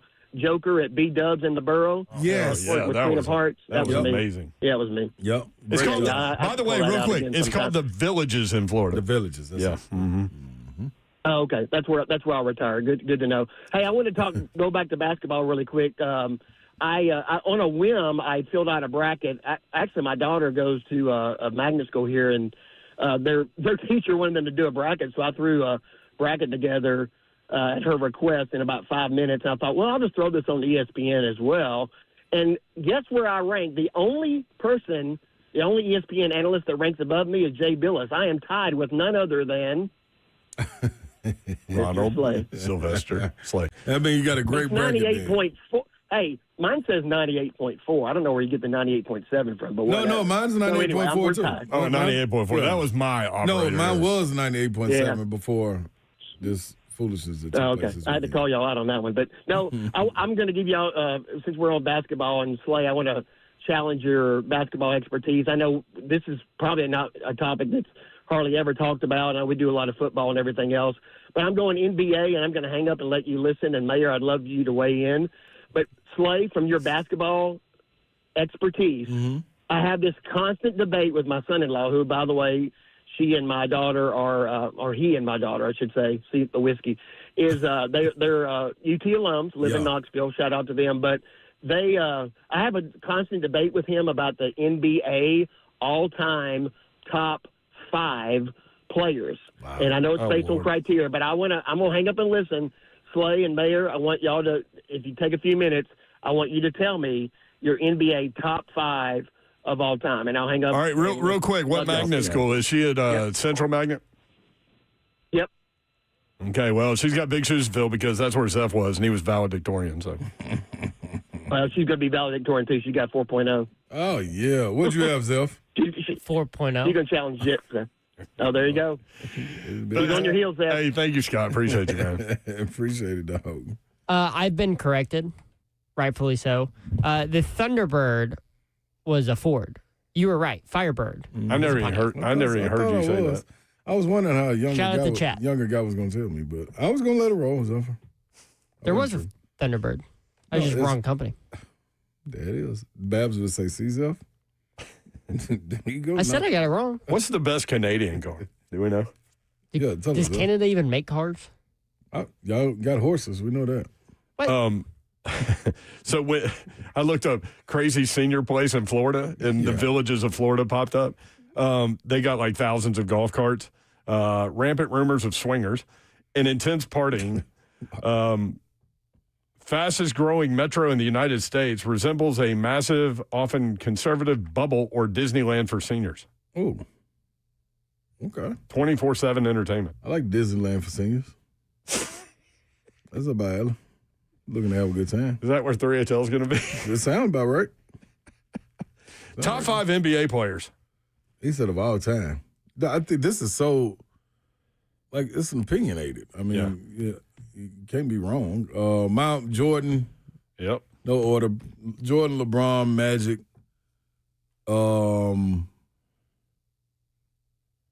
Jordan, LeBron, Magic. Can I give you my 5? And yeah, go ahead. Can agree? Yep.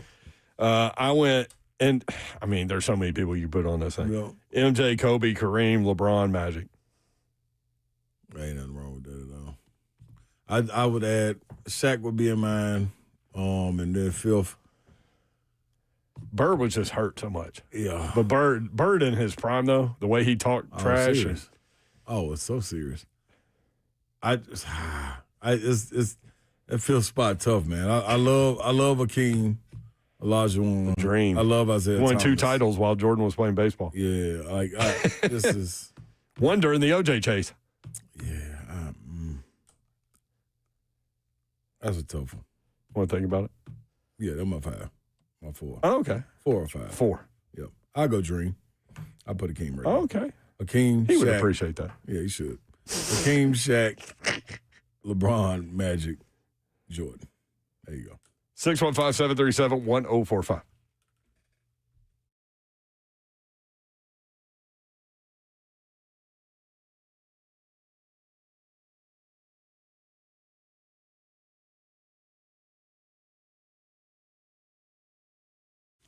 What's happening, good people? MedicalHouseCalls.com. We're coming to you live and direct right there to your door. But first, you got to call or text them.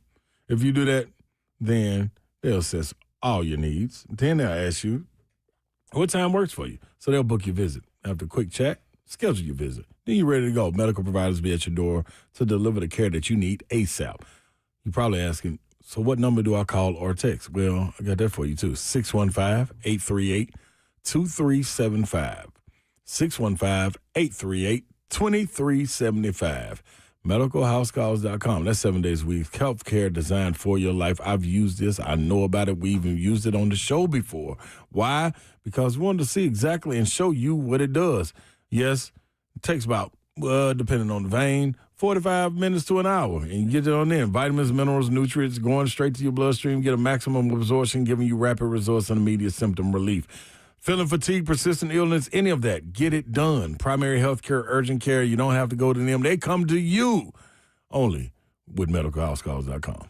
It is truck month at Two Rivers Ford. What does that mean? It means zero money down, 0% financing, zero payments for 90 days. I actually bought my Ford F-150 from Two Rivers Ford during truck month so I could get those deals 2 years ago, and I'm in love with it. Only at Two Rivers Ford do you also get zero money down, 0% financing, zero payments for 90 days. You get zero surprises and zero pressure because you know that their salespeople do not work on commission. Non-commissioned sales team, so they get paid whether you buy a truck or not. Ask all the questions, take all the test drives, check out the F-150. That's what I drive, that I love. The Super Duty, the Maverick, the Ranger. Truck month is all about you. Two Rivers Ford prides themselves on honesty and transparency, just like they have for over 4 decades. And they've got one of the best inventories of Ford trucks in the Southeast. There is Ford Truck Month, and then there's Two Rivers Ford Truck Month. Get to the South's most trusted Ford dealer. That is Two Rivers Ford. Local, honest, real.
3HL 104.5 The Zone. Britt Doherty, Ron Slay with you. Babs will be back tomorrow. Executive producer of 3HL is Zeph Dog. What up?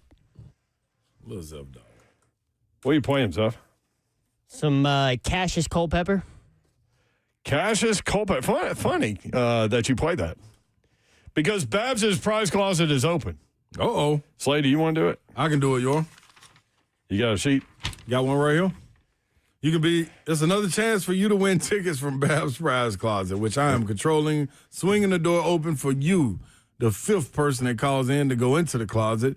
And what you will find will be 2 tickets to see Thomas Rhett and Niall Horn live with special guests Cassius Culpepper. This guy. And Emily Ann Roberts at Geodis Park on July 9th. 615-737-1045. Call now. I bet that's pretty cool, a concert over there. Thomas Rhett is phenomenal. That's a good thing. Yes, Thomas Rhett is. That dude's a genius. Yeah, he can go. Chris Stapleton's coming to Nashville this summer. I can't wait. I'm sneaking in there. How'd you not go to New Edition? Man, thanks to my guy, I had an opportunity to go. Chuck McDowell, shout out to him. Oh, yeah. But I didn't go. My wife and I went. And I went to watch games. That was my concert. Oh, okay. It was on Saturday. I wasn't missing no games. Saturday. Yeah, so Thursday through Sunday, I'm busy, y'all. If you're looking for me. Then the following week, Friday, Saturday, Sunday, I'm busy. And Monday, busy. If you're looking for me. This is my concert time. The best time of the year, according to Savage. His words, not mine. He said that? Basketball season, yep. Huh. I thank him for that, too. Well, Savage. I mean, now he's been exposed to cricket, though. That's what he can't wait to talk about. He even put it in the chat, talking about we talk about basketball. Yeah, we are talking about basketball on Friday during my 920 segment, but on the back end of the 920 segment. The front end is dedicated to cricket. You can believe that. Big time match coming up Saturday. Oh, yeah? Mm-hmm, in the Indian Premier League. Can you watch that on television? It'll be on at 9 in the morning. It'll be on right before college basketball. You can watch that, then roll right into college basketball. I want to check out some cricket. Watch Phil Salt. Check him out. They got those big sticks like we used to get paddled with back in school. Yeah, this is corporate punishment out there on them little balls. And then they roll the ball, right? Or do they throw it? It's a throw/bounce, like a roll bounce. Is it like baseball? Like you got to get out 3 times? A little bit. Nobody has a glove on either. Nah, you don't need one. Ball don't really hurt like that. Plus, you ain't trying to hit nobody with the ball. You know what I mean? Break the little sticks behind you as a strike zone. There's a lot of things. You have to listen to Ramon and Will to get all the information. Get informed on it. Mm-hmm. Iowa State star Joshua Jefferson. What? I like that. What happened? I don't know. You went fast, though. You sped up to 1.5 instead of just a regular I did go to 1.5. Am I a robot? Yeah, you was ready. Iowa State star Joshua Jefferson. That is. Injured his ankle in the round 1 win over TSU. He did not play in the Cyclones' win over Kentucky. He said today, quote, what did he say? I'm going to do everything in my power to get healthy and see what we can do for the next couple of days. I don't doubt it. End quote. I don't doubt it. I tell you what, he can go get that. It's a way to get out there. You can take that cortisone shot that they got. Yeah. And go and put that in your body and get out there. You'll feel great. You until can shut it down for the rest of the tournament, though. Yeah, and probably a couple of weeks after that, because that I'm telling you, I did it with my knee. When I was overseas playing, I could not bend my knee. It was swollen and everything. I took it. They said take it 30 minutes before the game. Took it 30 or 45 minutes. Took it 30 or 45 minutes. A little shot in your butt cheek. Boom. Go out there. Let it set in. Probably about 15 minutes. And, dude, I went out there for warm-ups. And, Yoel, I promise you, like my knee was so bad, I didn't even wear a knee brace or a sleeve. They taped my knee. That's how bad it was. That's how I was so like an scared. ankle? Yeah. So it can't move? So it cut. I needed some stability. I was like, dude, if I'm going to try to go. Oh, yeah. Dude, so I went out there in warm-ups, and I got the feeling so good, I got them to cut the tape off. Like, cut this off. I feel great. Like, this is amazing. Dog, went out there and balled. We were playing Virtus Bologna, Manu Ginobili's old team. So, man, went out there, had a great game. We won. Got in the locker room, was cool. The next day, I was down all that week. Yeah, Blaine said that in the NFL they would give you Toradol shot. That might have been what it was. Not cortisone. I meant Toradol. Yeah, not cortisone. Where did I get cortisone shot? That's for a cut, ain't it? Cortisone's good for almost anything, too. Yeah, I need Toradol. He said you feel like a superhero. Yeah, I was. Until you didn't. Until I didn't. They shut me down. As a matter of fact, and you know what it was for? It was for, we were able to get 2 days off. So we played on a Saturday. They wouldn't give us off Sunday and Monday. We didn't have to be back till late on Tuesday. I flew to New York, straight from Bologna. 6-hour flight. Short as you can get there. I was thinking about this. I actually asked this question the other day. How did we start to call baloney? Because there ain't no Y in there. America. Just butchering names. We're just crazy. We're just butchering names. That's all it is. Just butchering. But, I mean, you're calling Bologna, but if you go to the store and get bologna, do you call it bologna? No, yeah, you got to. Because if you're going to ask for some bologna, I'm like, what? Hey, man, where can a brother get some bologna? Europe. 615-737. Come on, Savage, be cool. 1045. How about his segment? Jim in Pleasant View. Jim, what's up? Oh, well, thanks for taking my call. Brett, I just wanted to go back to something I think you said yesterday. Did I hear you right? Did you say that under the Don DeVoe era that the only time that Tennessee made the tournament was when Dyron Nix played for the Valls? Did you say that? I think it was 1988, Dyron Nix, and they lost by 20. But it was okay. All right. Well, the Valls in '79, Don DeVoe's first year. That's the first year they brought back the SEC tournament. Tennessee beat Kentucky in overtime, 55-53. That was Don DeVoe's first NCAA tournament. He beat Marshall and lost to Notre Dame, Kelly Tripucka's Notre Dame. So that's one time they went. They went another year and they lost to Ralph Sampson and the Virginia Cavaliers. That's the second one under Don DeVoe. I don't remember the first one you talked about. I do remember the Virginia loss. Now that I definitely remember Kelly Tripucka had a game for the ages. Yeah. Now the big thing about Don, he also lost to what was that great Louisville team that had the twin brothers on it? Oh gosh. They lost to Denny Crum in Louisville in, I think, 84. Not but they went to several tournaments. The problem with Don DeVoe era was he could never get past. And in those days, it was only 48 teams. You didn't have 64 teams back then. Right. You know, the big knock on Don DeVoe was he simply, under the Dale Ellis era, they went to the NCAA tournament every year. They just could not get past the second round. Teams like Louisville, like Virginia, like Notre Dame, the teams that were established back then. So I just want to that don't mean to be condescending, but I just wanted to correct you on that. Definitely correct. Dude, I say lots of wrong things. And, of course, I remember that terrible game. No, Ron, you want me to bring it up, that North Carolina game where y'all had them beat, and they came back and beat you. I think it was in 99, I think it was. Or 2000, rather. It was in 2000. But as a Vol fan, I just want to see us. I don't know. Wouldn't it be something, though, before I hang and get off here? Wouldn't it be something for a team that Rick Barnes, probably one of his least best teams he's had since he's coached there, wouldn't it be something if they made the Final Four? If things just feel right and Alabama beat Michigan, assuming Tennessee beats Iowa State, I think Tennessee, if they do beat Iowa State, they have a much better chance of beating Alabama than they do Michigan, in my personal opinion. If he takes his team back to the Final Four in that scenario, you've got to sit there and say this is his best coaching year. I'll let you guys stew on that, and I really do enjoy the program. When I'm off, typically I work nights and I can't listen, but I sure enjoy listening. I'll hang up and listen to what y'all got to say. Thanks a lot. Appreciate you. No, I mean, call in and correct us anytime. No, my frame of reference with Tennessee basketball, though, was I moved back to Tennessee in 1984. So if you look at 1984, they played in the NCAA tournament in 88-89. That's the team I remember.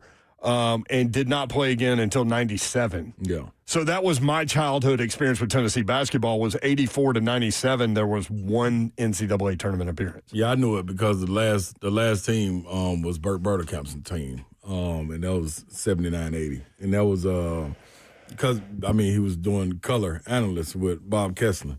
coming in doing that. So we knew about that for sure. You know it. He was so geeked, boy, when we made it. So, yeah, I feel exactly like Burt Burdekamp. If this team going to get there, I'm going to be just like Burt. I'm going in there celebrating. I wonder where they try to keep me out the locker room. 'Cause I'm fighting somebody. I'm fighting somebody to get in there. Final Four. I somehow ended up, Missouri beat Tennessee in football in Neyland Stadium. I somehow ended up in the Missouri locker room after the game. Yeah. Wearing Tennessee gear. Yeah, you should. I had no idea how.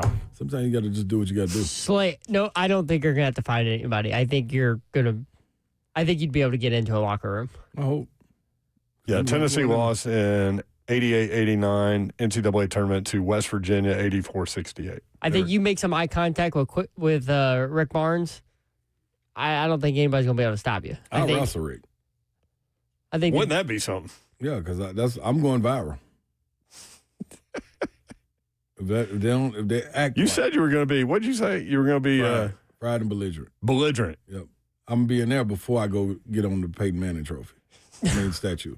Peyton Manning trophy. Yeah. He's gonna get most of the energy out in there, and then he's gonna get the rest out. I'm gonna be on the Jordan statue in Chicago. Yeah. Yeah. Then I'll be on Peyton's in Indianapolis. Hey, can I do a throat punch real quick? I know it's not Thursday. Real quick, Dyron Nixon, Doug Roth. Mm-hmm. Doug Roth, who was legally blind in one eye. Kevin Nash was on that team too. Kevin Nash. Mm-hmm. All right, what you got? So today's not Thursday. I know it's not, but I just came across this and it's making me mad. Yeah, but you just confused me. Okay. I said it was Thursday. Yeah. So with MLB opening day coming up tomorrow, like one thing about MLB stadiums is they got weird food, like cool weird food that they debut every season. And so I was scrolling and I saw that some stadiums are doing. Have you ever heard of the 999 challenge? So it's 9 innings, 9 beers, 9 hot dogs. Yeah.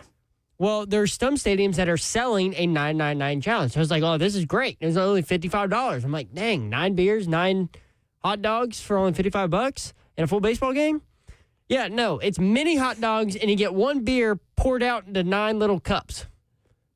What the hell is that? That ain't the 999 challenge. I know this is a weird thing for me to be pissed The problem about, is not the 9 beers. The problem is the 9 hot dogs. 9 mini hot dogs. They're not even full-size hot dogs. They're that still would be a problem. They're like 2 inches thick or long. Sorry. And there's your bingo card. We'll be right back.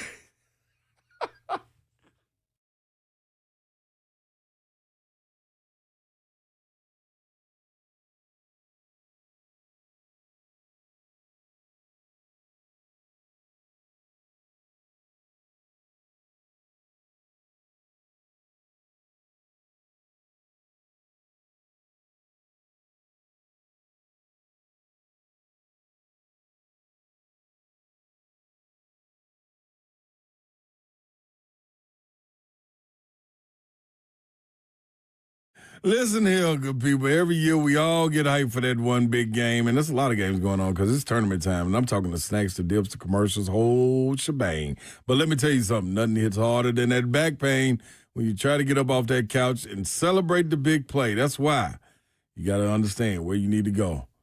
That is the Joint Chiropractic, the real MVP of Tennessee. They got 17 locations all across Middle Tennessee, open days, nights, and on the weekends. So whenever your back decides to act up, whether that's morning, evening, or that mid-celebration, they're ready for you. Best part, no insurance needed, no appointments needed. Just walk right in. Walk in. Tell them Big Slay sent you. They go get you right. Now, check this out. The new patients, you get the consultation, the exam, and the adjustment for just $29. That's cheaper than the snacks you can get at a party, all right? Now, after that, adjustments start as low as $21. That deal right there deserves its own show. Headaches, back pain, neck pain, whatever's keeping you from moving like you want to. The Joint's got your back. So don't go limping around on game day. Hit thejoint.com and get back feeling the Slay way. Buddy Allen Floor and Home.com. That's the website. These guys have been in business for a long, long time. In fact, they used to advertise on the Ralph Emery show back in the day. I remember watching that. And they can help you out. 2405 Lebanon Pike in Donaldson. Built on tradition, designed for the way you live today. Buddy Allen Floor and Home. They have a special offer now through April 20th with approved credit. Get 0 interest for 18 months and up to $1,000 off. BuddyAllenFloorAndHome.com. Buddy Allen doesn't just sell carpet. They make flooring, floor covering, kitchen, and bath projects simple. From imagination to installation, from hardwood, carpet, tile, and more to stunning kitchen and bathroom remodels that fit your style and budget. Pick your cabinetry, countertops, plumbing fixtures, shower doors, bathtubs, hardware, lighting, and flooring all in one spot. Plus, they have design experts that can walk you through every step, measurements, materials, professional installation. So there are no surprises, just beautiful results the Buddy Allen way. Buddy Allen will help you create spaces you'll be proud to call home. Built on tradition, designed for the way you live today. Buddy Allen Floor and Home, 2405 Lebanon Pike in Donaldson, 615-883-3289. That's 615-883-3289. BuddyAllenFloorAndHome.com.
Three HL 104.5 The Zone. Appreciate you being with us. Happy Wednesday. Thanks for hanging with us. You can watch the show live, YouTube, Facebook Live, Twitter, and Twitch. First, please. And if you go there, you'll see a running conversation between Big Savagery, Ramon Foster, Big Slay, and Zeph, speaking for the entire radio station. Yeah, I'm not logged into my own here, but he says he's going to snitch on me to Big Boss Bert. What's Bert going to do? For what? I don't know. I don't know what I did wrong. Did we go over a break time? I don't think so. No, we actually broke on time. We actually broke on time there, so I don't know. But we had to break because you said something ridiculous. It was a poor misspeak by myself. Yeah, sometimes I'm just looking for a good way to. Show presence. You got to exit stage left when you need I helped to. you out. I found you an exit there. Yeah. It was we took it about 65 miles an hour, but we got there. So ML Rose tomorrow in Gallatin. The Buck Rising Show, Cover 2, and 3HL all broadcasting live from ML Rose in Gallatin tomorrow. So that's 10 a.m. until 5 5 p.m.? Yeah, we off at 5 tomorrow? Oh, I need to check the schedule. Game come on at 6:10. Whoa. Are we off at 5 tomorrow? Is that Westwood? Do we get off at Westwood, though? I think they'll just pick up basketball when we get off the air at 6. That ain't fair. You never want to short basketball. We need to be off early. We need more 3. What's the date tomorrow? What? 26. No, we're on till 6. This copy, man. According to the schedule that our boss sent us a few weeks ago, we are on till 6. Well, this says 10 to 5, so we're leaving at 5. I was going to say, we just leave at 5. I mean, that's what the copy say. We got to follow directions. In all seriousness, we'll be there until 6 o'clock. Buck Rising Show, Cover 2, and 3HL. All broadcasting live from ML Rose in Gallatin tomorrow. Also on Friday, we'll be at Scoreboard Bar and Grill out there in Opryland. Yeah, y'all come on out there. Blaine and Zach will be out there too. Cover 2 and 3HL, Scoreboard Bar and Grill. We'll be on the stage. We ain't been on the stage. I can't wait to get them tenders. I ain't had them tenders in, 2-3 years? What does, man, they got good food out there. So we're at ML Rose tomorrow. Yeah. Scoreboard on Friday. So we can't do that thing at 1:30. What? We don't have a thing at 1:30. We have a thing at 11:30. Oh. No. Yeah, we're supposed to shoot a video. Are you talking about tomorrow or Friday? No, we were trying. I heard Friday. Rich wants to shoot us to shoot a video, and I think the time was 1:30. There's no way we can do that. No, we got to way to Gallatin. That's an hour. No, dude. Man, Gallatin, from here, it's like 25 minutes. No. I pulled it up. No. Show me. Ain't no way, you're. We're not in the show me state. From Brentwood to Gallatin, Brentwood to Hendersonville is 45. I don't care how you cut it. ML Rose Craft Beer and Burgers on Gallatin Pike. It's 46 minutes from right here. It's on Gallatin Pike or in Gallatin? No, it's on. It's in Gallatin. Are you guys That struggling? makes a difference. Are you sure we're going to be there? No, that's a big difference. I'm telling Nashville Pike and Gallatin. Yeah, see, I was going to say, because, I mean, Nashville Pike. Gallatin Pike is really Gallatin Road, so that ain't far. We have confused everyone. Yeah, y'all just be wherever we are. So, do you remember last week when Ramon joined us when we were at ML Rose, and he was like, "Why didn't you guys invite me out?" And we're like, "Hey, we'll be in your neck of the woods." Yeah, next is it week." coming? No, He said he was coming. he said He he's said- not. He just said he's not. Oh, Wow. okay. Come on, Ramon. Is he close to Gallatin? Yeah, Hendersonville right down the street. It's right down the street. Mm-hmm. Come on, Ramon. He said he was coming to eat. Well, Listen, what does Babs call her Georgia friend Casey? Obnoxious Georgia friend Casey. She's going to be at Scoreboard. Really? Yeah. I've only heard. That's what I heard. I've only heard stories about this woman. Sources close to me indicate that obnoxious Georgia fan Casey will be there. Do you think she enjoyed that butt whooping they received in the first round? You know, I'm not sure how much. You have to ask her that, though. Yeah. What'd they give up? 102 points? Boy, at one time it was like 62-32. It was a lot. To a little. Right. Very true. 615-737-1045. Dalton in the borough. Dalton, what's going on? Hey, guys. How y'all doing today? Good, man. Hey, I got two things I wanted to say. Number one thing was, if y'all could go back to any time in the past, what would be the one trait in sports history that you would not allow to happen? Oh, mine would be Wilt Chamberlain going from the Warriors to the 76ers. And also, Mr. Ron Slay, Tennessee Valls, 82-77.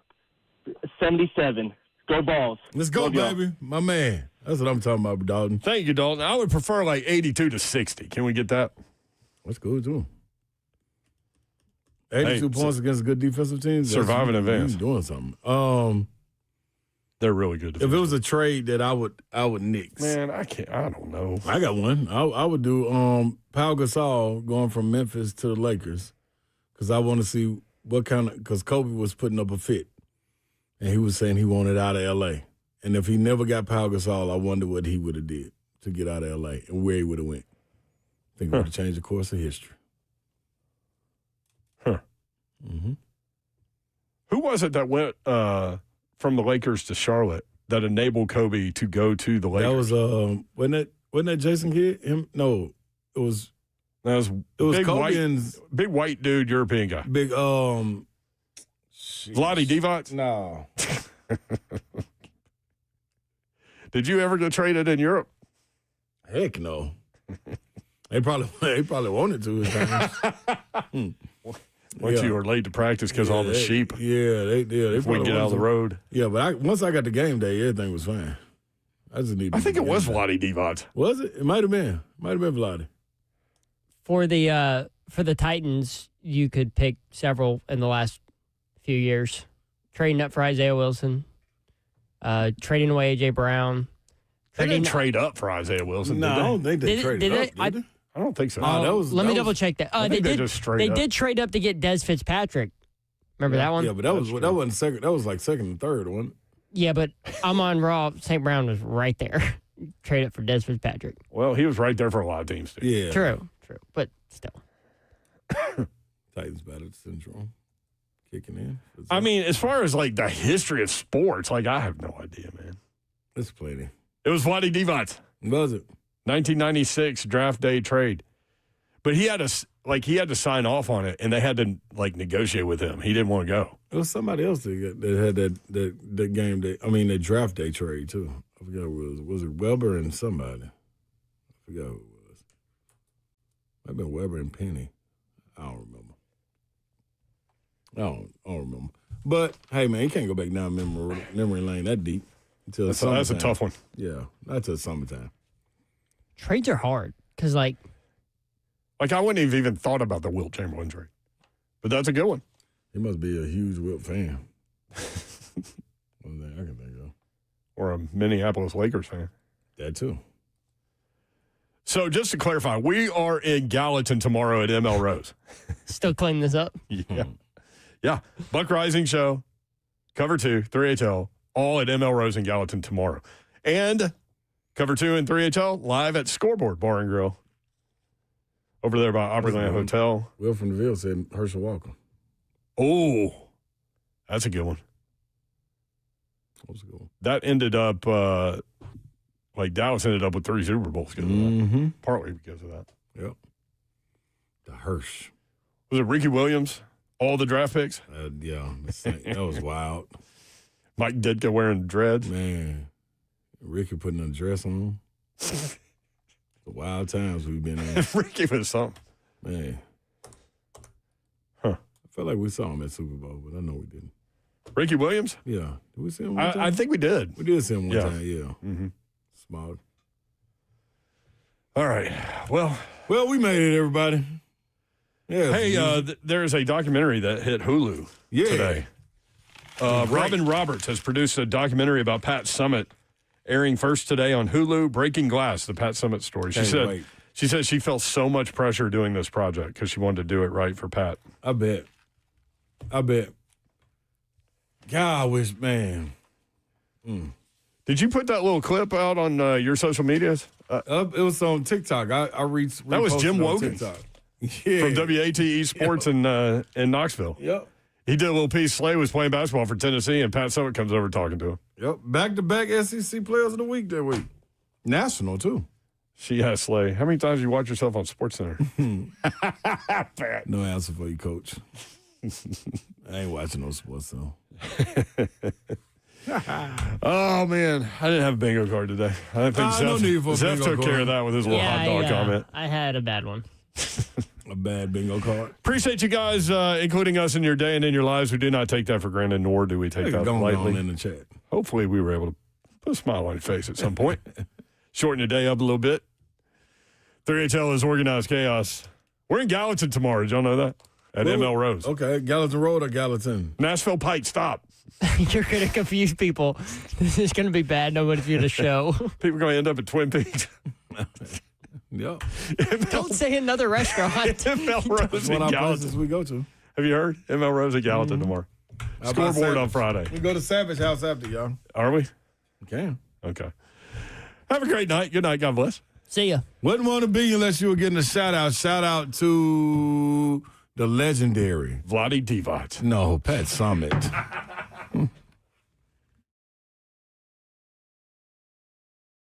You said